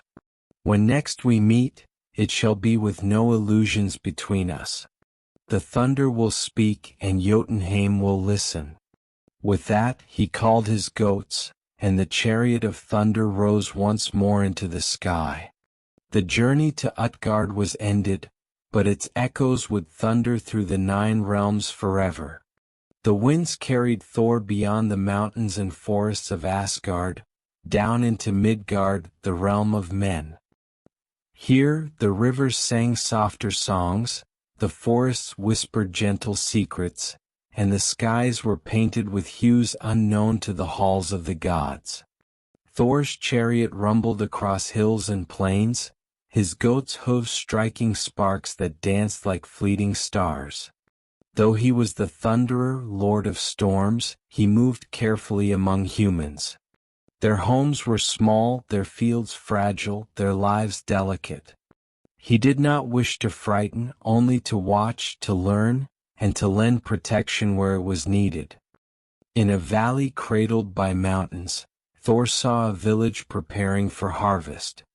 Smoke spiraled from small chimneys, children ran with laughter along the paths, and women gathered grains with gentle hands. Thor's heart swelled at the sight. Here were mortals who labored, who dreamed, who lived in the brief, fragile beauty of each day. He descended, the chariot settling silently among the fields, and the humans looked up, eyes wide. Fear trembled on their lips, yet they did not flee. For even as his presence radiated power, there was warmth beneath it, a calm beneath the storm. A small boy, no older than Thjalfi, ran forward with a basket of apples. "Are you a god?" he asked, voice trembling but bright with curiosity. Thor smiled, the lightning in his eyes softening. "I am a friend of these lands. I come to watch and to protect and perhaps to play a little as well." The villagers whispered among themselves, unsure of this being of thunder and might, yet they felt no malice. Thor moved among them, lifting fallen carts, guiding animals that had wandered from the fields, and gently turning the course of a stream that threatened to flood the lowest homes. By evening, the village had grown used to his presence. Thor sat upon a hill overlooking the valley, watching the golden fields sway in the wind. Children climbed nearby rocks and laughed as he made small clouds dance above their heads, each puff a gentle mimicry of the storms he could summon at will. Roskva, who had accompanied him from Utgard, noted softly, "Even a god can find peace here in the heart of men. Not every story needs battle or thunder." Thor nodded. "It is true. Power is often shown in restraint, in care, in protecting what is fragile. Strength need not crush, it may lift." As night fell, Thor gazed at the stars. Unlike Asgard, the constellations here told stories of mortal courage, of fleeting triumphs, of fleeting losses. And yet he saw in them the same sparks of eternity that he had known in Odin's memory, in Jotunheim's challenges. The human heart, small and fragile, contained courage equal to any god.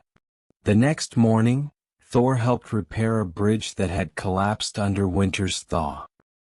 He lifted beams heavier than a cartload of stones with ease, setting them in place so that villagers could cross the river safely. The humans watched, astonished but grateful, their voices lifting in thanks. Even so, Thor did not linger as a conqueror nor as a ruler. He left small gifts, enchanted seeds that would sprout in strange, beautiful colors, a hammer-shaped carving that brought protection to the home it rested in, and stories of courage whispered into the ears of children. By the time he rose into the sky once more, heading toward distant hills and forests beyond the village, he left behind not just the echo of thunder, but the memory of care, of kindness, and of strength wielded with love. As Thor traveled deeper into Midgard, the seasons shifted beneath his gaze. Fields of wheat turned amber in the sun, rivers glittered like silver threads, and the forests whispered with unseen life. Wherever he went, creatures stirred, recognizing the presence of the Thunderer. Birds sang in patterns that seemed orchestrated for him alone, deer lifted their heads and paused mid-step, and even the smallest insects avoided the path of his chariot, as if aware of the storms he could summon. In a small hamlet nestled at the edge of a river, Thor noticed that the bridge crossing the current had begun to sway dangerously. The planks were old and the ropes frayed. Children had been playing nearby, and Thor's heart tightened. He descended silently, kneeling beside the structure. With Mjölnir in hand, he hammered the posts firmly into place, binding the ropes with the strength of his own arms, yet careful not to harm the river's flow. The villagers watched in awe, whispering tales to one another of the god who mended what mortals could not. By mid-afternoon, Thor wandered into the forest beyond the village. A soft mist curled between the trees, and the sunlight fell in dappled patterns on the moss-covered ground. Here he found a lost fawn trapped between two roots, unable to free itself. Thor knelt gently, speaking soft words as he lifted the animal with care.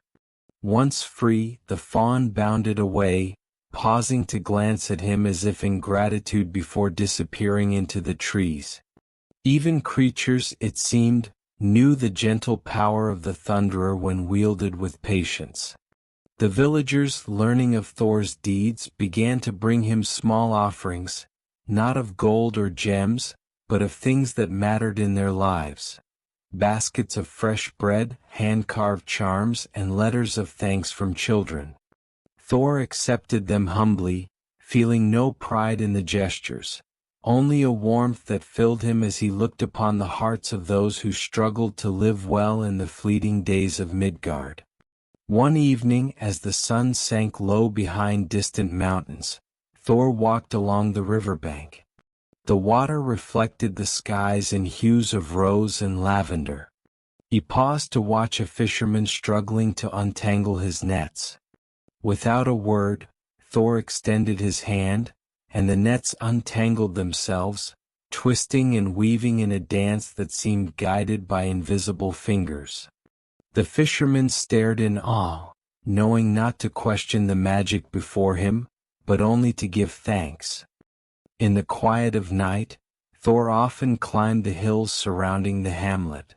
From there, he could see the vast stretch of Midgard, the forests, rivers, and mountains stitched together like a tapestry. Stars glimmered above, each one a memory of Odin, a spark of eternity. And Thor whispered soft prayers to his father, not for guidance or glory, but for the courage to continue protecting what was fragile, to wield his strength with care, and to keep the balance of the realms.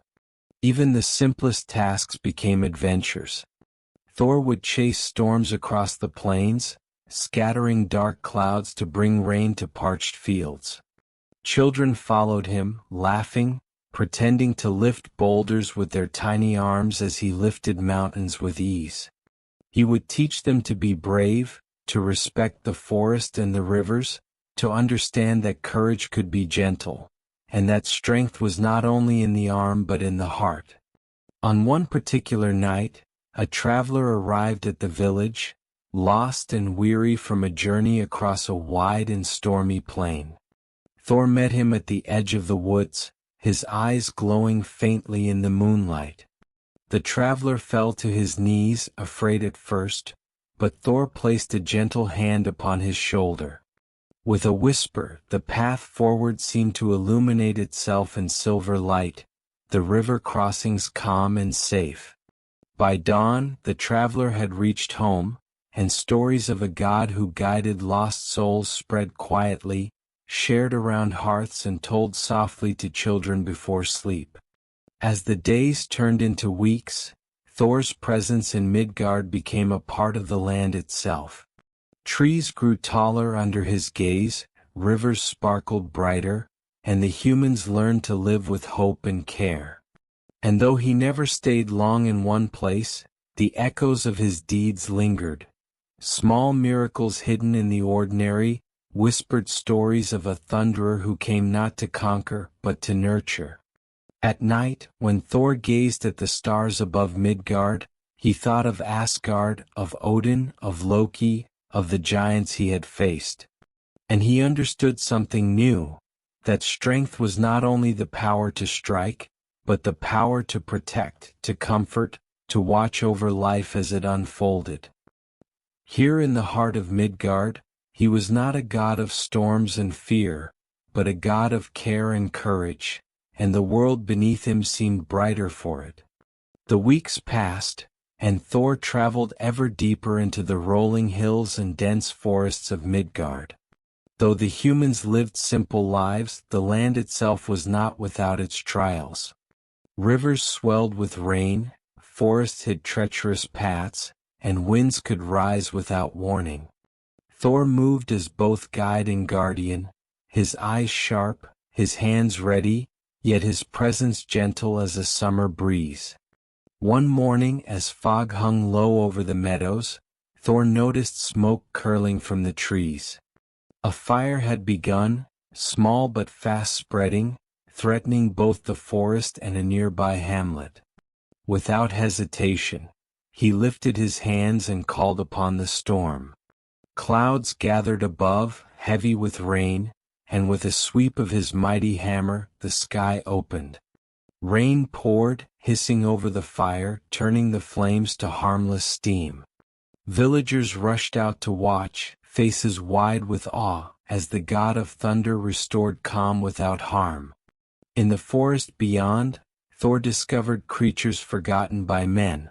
A family of foxes trapped in a sudden landslide, a wounded elk whose antlers had become entangled in roots, and birds whose nests had fallen into streams swollen with spring rains.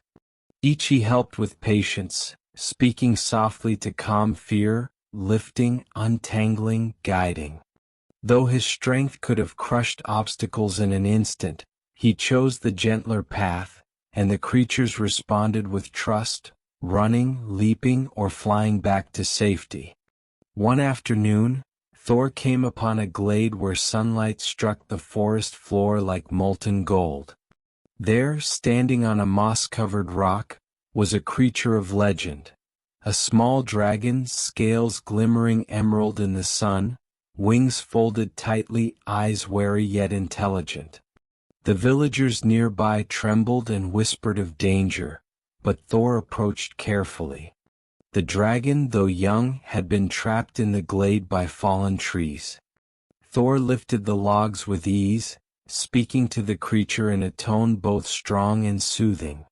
The dragon sniffed the air, tested the wind, and after a moment of hesitation, stretched its wings and rose into the sky, circling the thunderer once before disappearing into the clouds. The villagers cheered, but Thor waved them silent. "Respect all life," he said. "Power is greatest when it serves, not when it dominates." That evening, Thor taught the children of the village small games of balance and strength, simple exercises to train courage and care. They climbed hills, jumped streams, and played with shadows cast by firelight, imagining battles and adventures. Thor laughed with them, his booming voice gentle in the quiet twilight, and for a time the world felt smaller, warmer, safer. As he rested beneath the trees, Thor reflected on the lessons of Midgard. Humans were fragile, yet resilient. They feared storms and floods, yet they built homes, tilled fields, and raised families with joy and hope. Strength without care was meaningless, and courage without compassion was hollow. The world, he realized, thrived on a delicate balance of power and gentleness. One night, as Thor watched the stars reflected in a quiet lake, he felt the pull of his own realm calling him. Asgard awaited, and yet Midgard would always hold a part of his heart. He whispered to the heavens, promising to return if the world needed him. The children slept beneath the roofs of their cottages, the animals rested in the forests, and the rivers flowed, knowing the Thunderer had walked among them with care. Before departing, Thor left small gifts for the villagers: a charm to protect against storms, a carved wooden hammer to remind them of courage, and seeds that would bloom with colors unseen, even in Asgard. The villagers would remember these gifts not as gold or treasures, but as tokens of a god who walked softly among them, powerful yet tender, fierce yet gentle. Thor rose into the sky once more, his chariot soaring above mountains and forests. He looked back upon Midgard, the hearts of its people shining bright beneath the stars. Here, the Thunderer understood, lay the true strength of a god, the courage to protect, the wisdom to guide, and the grace to leave the world better than he had found it. Even as he returned to Asgard, the echoes of Midgard whispered in his mind. The laughter of children, the song of rivers, the rustle of forests, and the quiet gratitude of humans who would never fully know the hand that protected them. And in the memory of that land, Thor found a deeper kind of thunder, one not of storms but of care, of guardianship, and of the quiet power that comes from walking gently through the world. As Thor prepared to leave the village behind, the villagers gathered along the paths leading to the hills. Children held small lanterns, their flames flickering in the cool evening air, while elders brought woven garlands of flowers and herbs. They had no gold to give him, nor gems, but their hearts offered the warmth of gratitude, the quiet songs of Midgard carried across generations. Thor knelt among them, his massive hands gentle as he accepted the offerings. "I shall carry your thanks with me," he said, voice deep yet soft, "and remember always the courage of this place. Every village, every field, every child is a spark that lights the world." As he rose to his chariot, a young girl approached, clutching a small book of poems she had written. Its pages were fragile, ink smudged from tears and rain. "Will you read them, Lord of Thunder?" she asked, eyes bright with hope. Thor smiled, lifting the book carefully. He read aloud, his voice echoing softly across the hills, giving rhythm to each rhyme, lending weight to each verse. The villagers listened in silence, not with fear but with awe. For in that moment, the Thunderer was not only a god of power, but a god of stories, of words, and of memory. The next morning, Thor ventured further into Midgard, guided by the winds and the sunlight that shimmered like gold upon the fields. Along the way he encountered whispers of other villages, small communities living in harmony with the forests and rivers. In one hamlet, a healer asked for guidance on drawing water from a deep well. Thor knelt, placing his hand upon the stones, and the spring bubbled forth, clear and strong. The healer bowed deeply, and children peered from behind doors, wide-eyed, learning silently that gods could walk not only with might, but with patience and care. In another forest glade, Thor met a lone shepherd whose flock had wandered into a thicket. With a single sweep of his hammer, the thorn branches parted, revealing the sheep huddled together, frightened but unharmed. The shepherd wept in relief, his gratitude unspoken, carried only in the silence of his bowed head and trembling hands. Everywhere he went, the land seemed to respond. Trees bent gently in his passage, streams sparkled brighter, and birds trilled melodies as though they had learned songs from the very voice of thunder. And through it all, Thor walked with humility, remembering the lessons of Jotunheim, of Midgard's fragility, and of Odin's enduring wisdom. As days passed, Thor reached the edge of a great river, wider and deeper than any he had seen in Midgard. Beyond it lay the mountains that marked the path back to Asgard. Here he paused, lifting Mjölnir to the sky. Clouds gathered, but not in anger. They moved in harmony with the god, forming bridges of light, paths across the water that shimmered like silver. The humans who had followed him watched silently as he created a safe passage, then turned back with a nod of farewell. Röskva and Thjalfi, who had accompanied him through these lands, marveled at the quiet strength of Thor. "You could have taken every village by storm," Röskva said softly, Yet you chose to walk gently, to teach, to protect. Thor smiled, the wind ruffling his hair. There is greater power in guidance than in conquest. Strength without care is nothing more than a shadow, and shadows fade. Before leaving, Thor paused atop a hill, looking back at the patchwork of villages, forests, and rivers below. The sun set, painting the land in shades of amber and violet. He whispered a blessing to the humans, to the creatures, to the very earth itself. May courage live in your hearts, he said, and may the winds carry the memory of this day through generations yet to come. Rising once more into the sky, Thor's chariot glided over the forests and rivers, his goat's hooves striking sparks that danced across the clouds. Midgard receded beneath him, a realm alive with life, resilience, and quiet wonder. And though he would return to Asgard, the heart of this world remained with him. The laughter of children, the whisper of streams, the rustle of leaves in the wind, and the knowledge that even a god's greatest power could be measured not by thunder, but by care. The stars above seemed to shine brighter as Thor approached the horizon where Asgard awaited. He carried with him the memories of Midgard, the lessons of its people, and the quiet reassurance that the realms were worth protecting, not only with strength, but with heart. As Thor's chariot rose higher, the wind carried him across the endless forests and rivers of Midgard.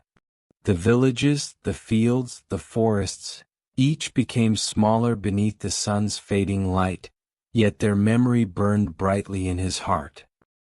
He had seen the courage of mortals, the gentleness of children, the resilience of creatures, and the harmony of life intertwined with the land. Roskva and Thjalfi rode beside him, quiet now, absorbed in the landscapes below. The world stretched like a living tapestry, mountains rising like the backs of great beasts, rivers curling like silver ribbons, forests sprawling in endless green. "Do you think they understand?" Roskva asked softly. "The children, the villagers, do they know the gift you leave behind?" Thor shook his head, a faint smile on his lips. "Perhaps not. Yet it is not for them to know fully. Every act, every guidance, every protection I have given is a spark in their hearts. And one day that spark will ignite courage they cannot yet imagine. That is enough." As the first stars of evening appeared, Thor turned his gaze toward the horizon where Asgard rose, golden and towering. He had left Midgard changed, though subtly. Trees had grown taller, rivers flowed clearer, and the people carried with them tales of a thunderer who walked among them with patience and care. The journey back was quiet, save for the rhythmic thrum of the goat's hooves and the whispering wind. Thor thought of the lessons he had learned, that strength without mercy was hollow, that courage without compassion was incomplete, and that even a god must tread gently when dealing with fragile lives. When the gates of Asgard finally appeared, gleaming in the silver light of the moon, Thor paused atop a hill. The halls and towers rose like mountains, the golden bridges spanning clouds and rivers, and the great gates gleamed with runes of old. Yet his heart lingered on Midgard, on the lives he had touched, and the echoes of laughter and whispered thanks that would long outlast even the memory of a god. He descended slowly into the city, the stars above mirrored in his eyes. Odin's memory, Jotunheim's challenges, and Midgard's quiet beauty intertwined within him. Thor knew that the true measure of a god was not only in feats of might, but in care, in guidance, and in the protection of all that was vulnerable. In the quiet halls of Asgard, Thor finally rested. Mjölnir lay at his side, the hammer heavy with history, its weight a reminder of power and responsibility. He thought of Midgard and smiled, recalling the children playing in the twilight, the fawn freed from the forest, the small dragon soaring into the skies. Even the rivers, the winds, and the forests had spoken to him, teaching him patience, humility, and the quiet strength of guardianship. Loki, ever restless, appeared in the hall. "You seem changed," he said, eyes flickering with curiosity. Thor nodded. "I have learned that protection can be stronger than war, and that even a god must sometimes act not with thunder but with care. The 9 realms are vast and courage wears many faces. Midgard reminded me of that." Roskva and Thjalfi exchanged glances, understanding without words. They had witnessed Thor's gentle power, and knew that the Thunderer's heart had grown in ways the storms themselves could not measure. And as the night deepened, Thor gazed toward the stars.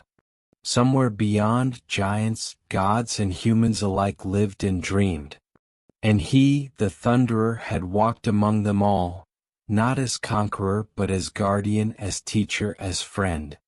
The lessons of Midgard would remain, etched not in stone or gold, but in memory, in whispered stories by hearths, in the laughter of children, and in the quiet rustle of leaves. And Thor, the god of thunder, would carry them always, a gentle storm watching over the heart of the human world. The skies above Asgard darkened, though it was not yet night. Clouds, heavy and restless, rolled across the horizon, carrying whispers of change. Even in the golden halls, the wind spoke differently, and Odin's memory, though distant, seemed to stir within the quiet corridors. Thor, standing atop a hill in Thrudvangur, looked northward toward lands untouched by mortal feet, and felt a weight pressing upon his chest, a sense of time unspooling, of destinies converging. The ravens of Hugin and Mjölnir circled above, their wings cutting through the dim light. They brought tidings not only of the 9 realms, but of the shifting balance between gods, giants, and men. Thor watched them, silent, feeling the pulse of the world beneath his feet, the heartbeat of creation itself. Loki, leaning against a pillar, smirked as always, yet his eyes were unusually sober. "The winds speak of change, brother," he said. "Even we cannot hold back the threads of fate that now pull tight. Do you feel it?" Thor nodded slowly. "I do. Yet the fear of what comes is no match for the courage to meet it. The end is not to be dreaded, but faced. And if the 9 realms are to tremble, then I shall meet the storm as I have always met it, with strength, with care, and with heart." In the days that followed, Thor visited the borders of Midgard one final time. The humans he had protected went about their lives, unaware of the god who walked among them. Fields swayed in golden rhythm, rivers glistened beneath the sun, and forests rustled in quiet harmony. Thor moved among them, a shadow of protection, a whisper of reassurance. And yet, even in Midgard, the signs were unmistakable. The seas rumbled as if remembering the distant battles of giants, storms broke with sudden intensity, and whispers of creatures long hidden echoed through forests and mountains. Thor, sensing the approaching twilight of the gods, knew that no realm would remain untouched when the cycle of worlds reached its crescendo. He climbed to the highest peaks of Asgard and looked out toward the horizon.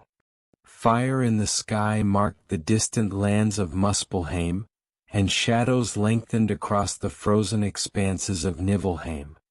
Thor's breath came steady, even as his heart felt the weight of inevitable reckoning. Every victory, every protection, every act of care, the sum of all he had done, would be tested in the coming days. In Thrudvangur, Thor prepared Mjölnir and his armor, not for conquest but for the defense of life itself. He spoke to his goats, who pawed the ground impatiently, sensing the weight of destiny. "We go not to conquer," he murmured, but to preserve, to defend, to honor the cycle of worlds. The end is only the beginning, and the storm must come before the calm. Röskva and Thjalfi, who had accompanied him through Jotunheim and Midgard, now stood ready by his side. "Are we to meet the giants once more?" Thjalfi asked, his voice tinged with both excitement and trepidation. Thor shook his head. "No. Our foes are no longer only giants. Even gods are bound to fate, and men too must find their path through the chaos. Tonight we face the shadow of the end itself, the twilight foretold, when stars fall and seas boil, when the worlds are tested as never before." Loki, though his smile returned, gave a small nod. "Then let us walk into the storm with eyes open, hearts steady, and hands ready. Even mischief bows to destiny at times." As the sun dipped behind the mountains, casting Asgard in hues of amber and violet, Thor gazed upon the 9 realms one last time before the coming darkness. Midgard, with its fragile beauty, shimmered beneath the clouds. Alfheim glimmered in silver light, and Vanaheim's forests stretched endlessly. Jotunheim lay cold and quiet, Muspelheim glowed with fire, and Niflheim shimmered with frost. Even the realms of the dead stirred at the whisper of fate.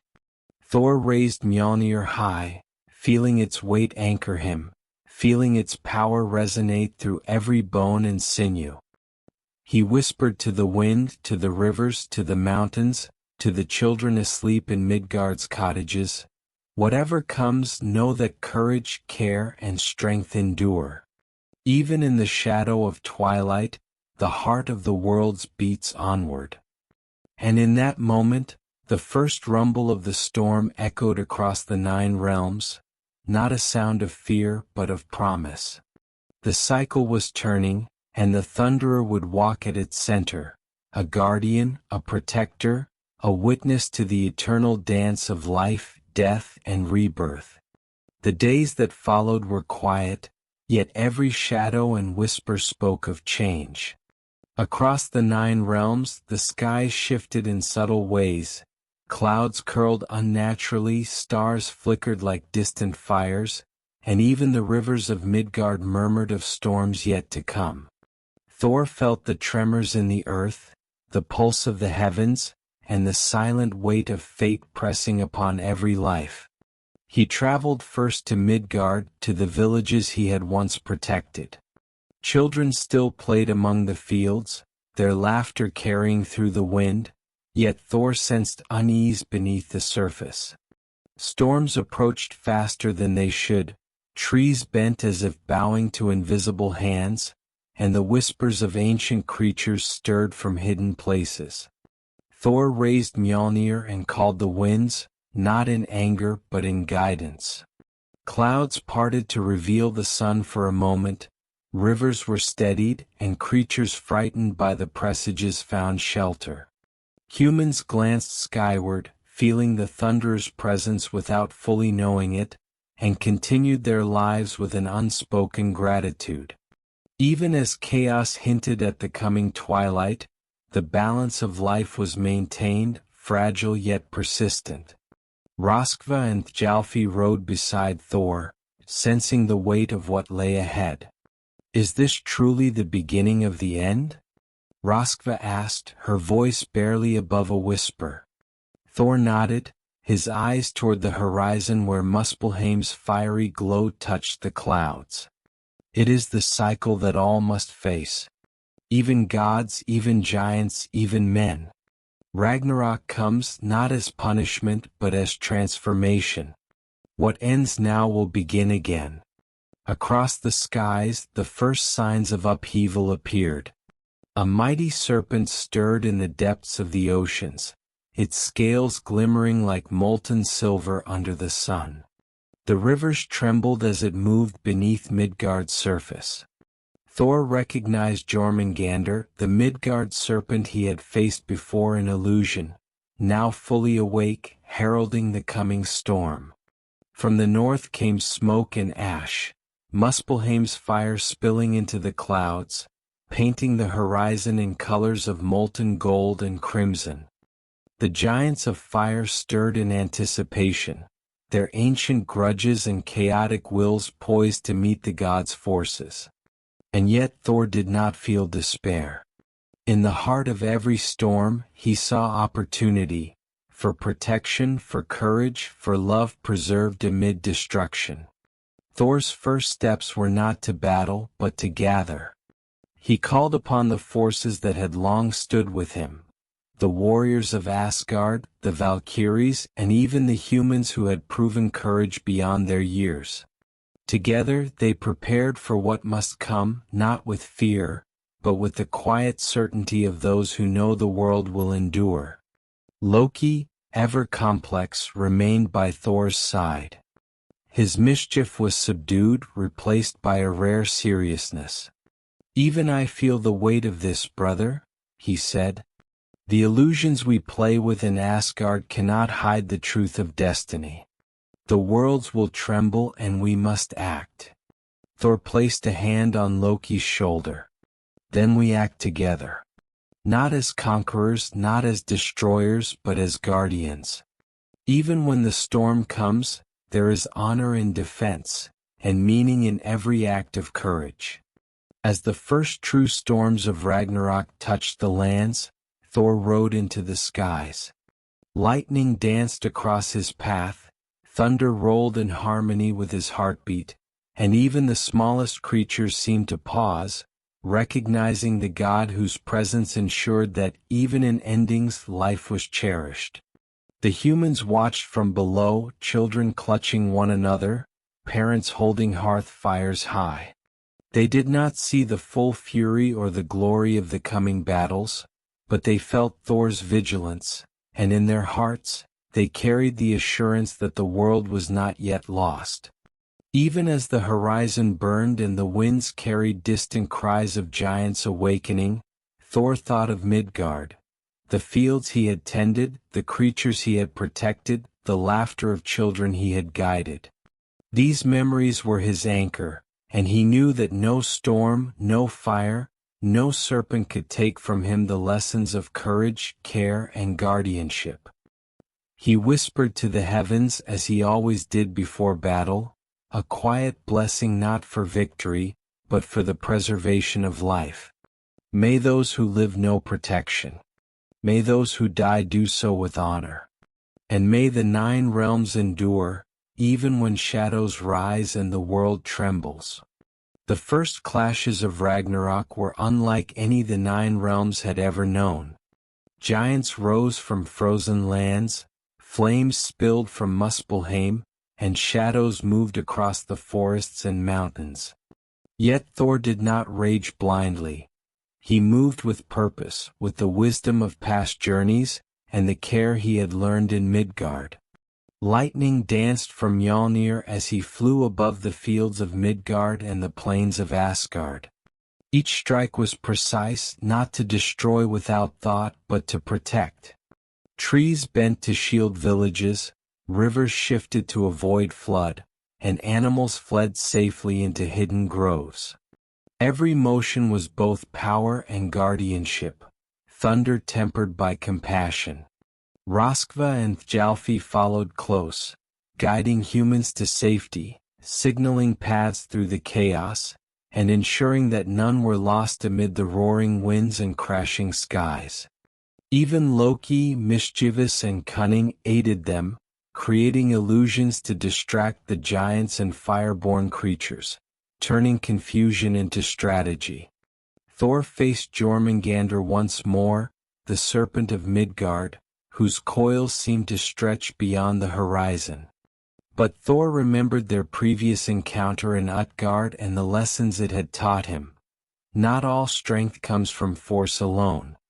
With careful swings of Mjölnir, he guided the serpent's movements, diverting its fury from the villages and forests below. The serpent hissed and lashed, yet Thor's understanding of balance allowed him to protect without needless harm. From Muspelheim came fire giants, their molten forms rolling like rivers of lava. Thor raised his hammer, calling upon storms to cool the rivers of flame. Rain fell, steam rose, and the giants found their paths hindered without destruction to the lands they traversed. Humans watched from afar, sensing safety in his presence, knowing that even amid chaos, life was preserved. Across the skies, Valkyries swept like silver arrows, carrying messages between Asgard and Midgard, guiding those in danger. Thor coordinated their movements with a gesture of his hand, each action a dance of precision, every strike measured not in conquest but in protection. The battle moved beyond Midgard into the skies of Asgard itself. The halls shimmered under the stormlight, reflecting lightning across gold and marble. Thor's voice, deep as rolling thunder, called out to all who would fight not for power but for life. Courage is the shield of the worlds. Care is the hammer that upholds them. Stand and guard all that you love. Giants roared, yet they found resistance not in fear, but in calm determination. Thor met them with controlled might, Mjölnir guiding storms that lifted debris, redirected fire, and shattered only what threatened life. No human home fell under his hand, no forest burned that could be spared. Even in the heart of chaos, Thor's presence was a beacon. Those who watched, mortals and gods alike, felt reassurance in the rumble of his voice, in the arcs of lightning that illuminated the night. Each strike of the hammer carried both strength and a promise, that though the end might come, the care of a god would endure. When the first waves of giants and serpents withdrew, Thor descended among the survivors, quiet now, his chest rising and falling with steady breath. Humans emerged cautiously from shelters, their faces alight with awe and gratitude. The fields were scarred, yet life persisted, animals returned to their nests and rivers flowed with calm once more. Thor knelt beside the earth, placing his hand upon the soil. "You endure," he whispered. "Life endures. The 9 realms are tested, yet the heart of Midgard, of all worlds, beats still. Courage and care are not measured by victory or defeat, but by the lives preserved and the hearts protected." Roskva touched his shoulder softly. "You have taught them, Thor," she said. "Even in twilight, even in storm, there is hope." Thor's eyes lifted to the horizon, where stars began to pierce the night. The battle had passed, but the storm of destiny was far from over. And yet, in that moment he understood, even in the approaching end, even in Ragnarok itself, the true power of a god was the choice to protect, to care, and to preserve what was fragile and precious. As the final hours of the first storms passed, Thor stood upon the highest peak of Asgard, gazing across the 9 realms. Fires from Muspelheim painted the clouds in molten gold, the seas trembled with the coils of Jormungandr, and shadows of ancient giants moved across mountains and forests. Yet within Thor there was calm, a quiet understanding that even endings were part of a greater rhythm, a cycle that stretched beyond time itself. Odin's memory whispered in the wind, carried by the flight of Hugin and Mjölnir. The All-Father's lessons of sacrifice, wisdom and courage resonated with Thor's own experiences. He understood now that strength alone could not shape the worlds. It was care, foresight, and courage that preserved them, even when the storm seemed insurmountable. Thor raised Mjölnir to the sky, and lightning danced like threads weaving through the clouds. It was not anger that powered the thunder, but understanding. With each strike, he reshaped the chaos, guiding fire away from forests, redirecting waves of water, and scattering shadows that sought to overwhelm the innocent. The storm raged, yet life persisted, each heartbeat a testament to the god's guardianship. In Midgard, humans watched from hills and forests. Children huddled beside elders, eyes wide, hearts trembling, yet feeling a strange reassurance. The Thunderer's presence had been gentle as it had been mighty. Though the world quaked and skies roared, there was comfort in knowing that courage, care, and protection endured even in the face of twilight. Röskva and Thjalfi moved alongside Thor, guiding the frightened, whispering directions to lost travelers, and carrying small acts of mercy wherever the storm threatened.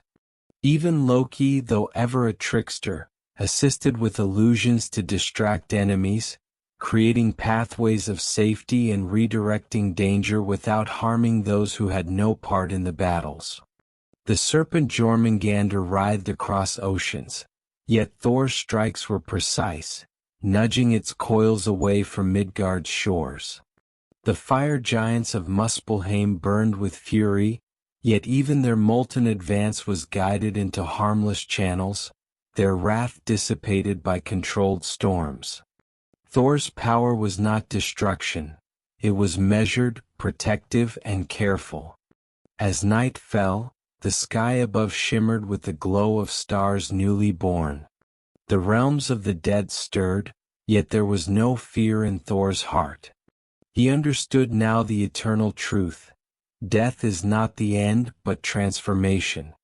Every life, every world, every heart follows the cycle, and all that ends returns in new form, reshaped and renewed. The storms subsided gradually, leaving rivers flowing, forests standing, and mountains steadfast. Thor descended from the peaks, walking among those who had survived the first waves of chaos. He touched the earth softly, whispering thanks for its endurance, and gave a blessing to every living creature. Courage endures even when storms pass. Life persists even when darkness falls. And the cycle continues, eternal and unbroken. He looked toward Asgard, the golden halls glimmering in moonlight, and then toward Midgard, where humans resumed their lives, forever changed by the presence of a god who had walked among them. The Thunderer understood that this was his greatest victory, not the defeat of giants, nor the reshaping of storms, but the preservation of hearts, the endurance of courage, and the gentle protection of the fragile and precious. At last, Thor rose into the sky one final time, gazing at the stars above Midgard and the 9 realms. His chariot glided silently, his goats moving with a grace that mirrored the calm after the storm. The worlds below were safe, not because the chaos had ended, but because he had walked through it with care, courage, and steadfast heart. And in that twilight, as clouds drifted away and stars shone clearly across the heavens, Thor understood the eternal truth of all things. Every end is also a beginning, every twilight leads to dawn, and even gods must learn to wield their strength with wisdom and mercy. The 9 realms would endure. Life would persist. And the Thunderer, guardian of gods, humans, and worlds alike, would continue to walk among them, a gentle storm, a protector, and a guide through the cycles of eternity. The storm of Ragnarok passed, leaving the 9 realms bathed in the quiet light of dawn. Mountains stood tall, forests whispered softly, and rivers ran clear, carrying the memory of chaos and the promise of renewal. The echoes of thunder lingered, not as fear, but as a gentle reminder of courage, protection, and enduring strength. Thor, the Thunderer, stood upon a cliff overlooking the worlds he had sworn to guard. His hair was tossed by the wind, his cloak fluttering like a banner of silver lightning. Mjölnir rested in his hand, heavy with history and power, yet light with the understanding he had gained through journeys, battles, and quiet moments among humans and gods alike. He thought of Midgard, of the children he had guided, the animals he had saved, the forests he had walked through. He remembered Jotunheim, the illusions of Utgard Loki, and the lessons of humility and courage. He remembered Odin, the All-Father, whose sacrifice and wisdom had paved the path of destiny. And he understood now that true strength was measured not by the destruction one could wield, but by the lives one could protect and the hearts one could touch. Thor lifted Mjölnir high to the sky. Lightning danced across the heavens, not in fury but in blessing. The clouds parted, revealing the stars, countless, eternal, shining down upon the worlds. In their light he whispered a vow. To every world, every life, every heart, I shall be a guardian. Even when storms come, even when shadows fall, courage and care will endure. The 9 realms are eternal, and so is the spirit of those who live within them. He looked down at Midgard one last time, seeing the rivers, forests, and villages basking in the soft glow of morning. The humans had no knowledge of all that had passed, yet their lives were safer, brighter, and stronger because of his presence. Thor smiled, not for glory but for the quiet victory of protection and love. And then, with a sweep of his chariot, Thor rose into the skies, leaving behind whispers of thunder that echoed across the mountains and seas. The 9 realms stretched below, vast and eternal, each one a tapestry of life, courage, and hope. Thor's shadow lingered not as fear, but as promise, a storm that would always guard, a light that would always endure. Even as he vanished into the horizon, the worlds themselves seemed to sigh, carrying the memory of the Thunderer in every tree, every river, every heart. The cycle of life continued, unbroken, eternal, and the legend of Thor, protector, guide, and gentle storm, would live on forever. And so ends the tale of Thor, the god of thunder, whose journeys took him across realms, through storms, and into the hearts of mortals. From the laughter of children in Midgard to the shadows of Jotunheim, from the wisdom of Odin to the eternal cycles of the 9 realms, Thor's story reminds us that true strength lies in courage, in care, and in the protection of all that is fragile and beautiful. As the stars shine above and the winds whisper through the trees, remember, storms may come, worlds may tremble, but hearts guided by courage endure. Thor rides still, not as a conqueror but as a guardian, a gentle storm watching over all, reminding us that even in endings, there is a beginning, and in every shadow there is light. Sleep now, and let the echoes of thunder, the whispers of Midgard, and the eternal courage of Thor carry you into dreams where storms are gentle, hearts are strong, and heroes walk softly among the worlds.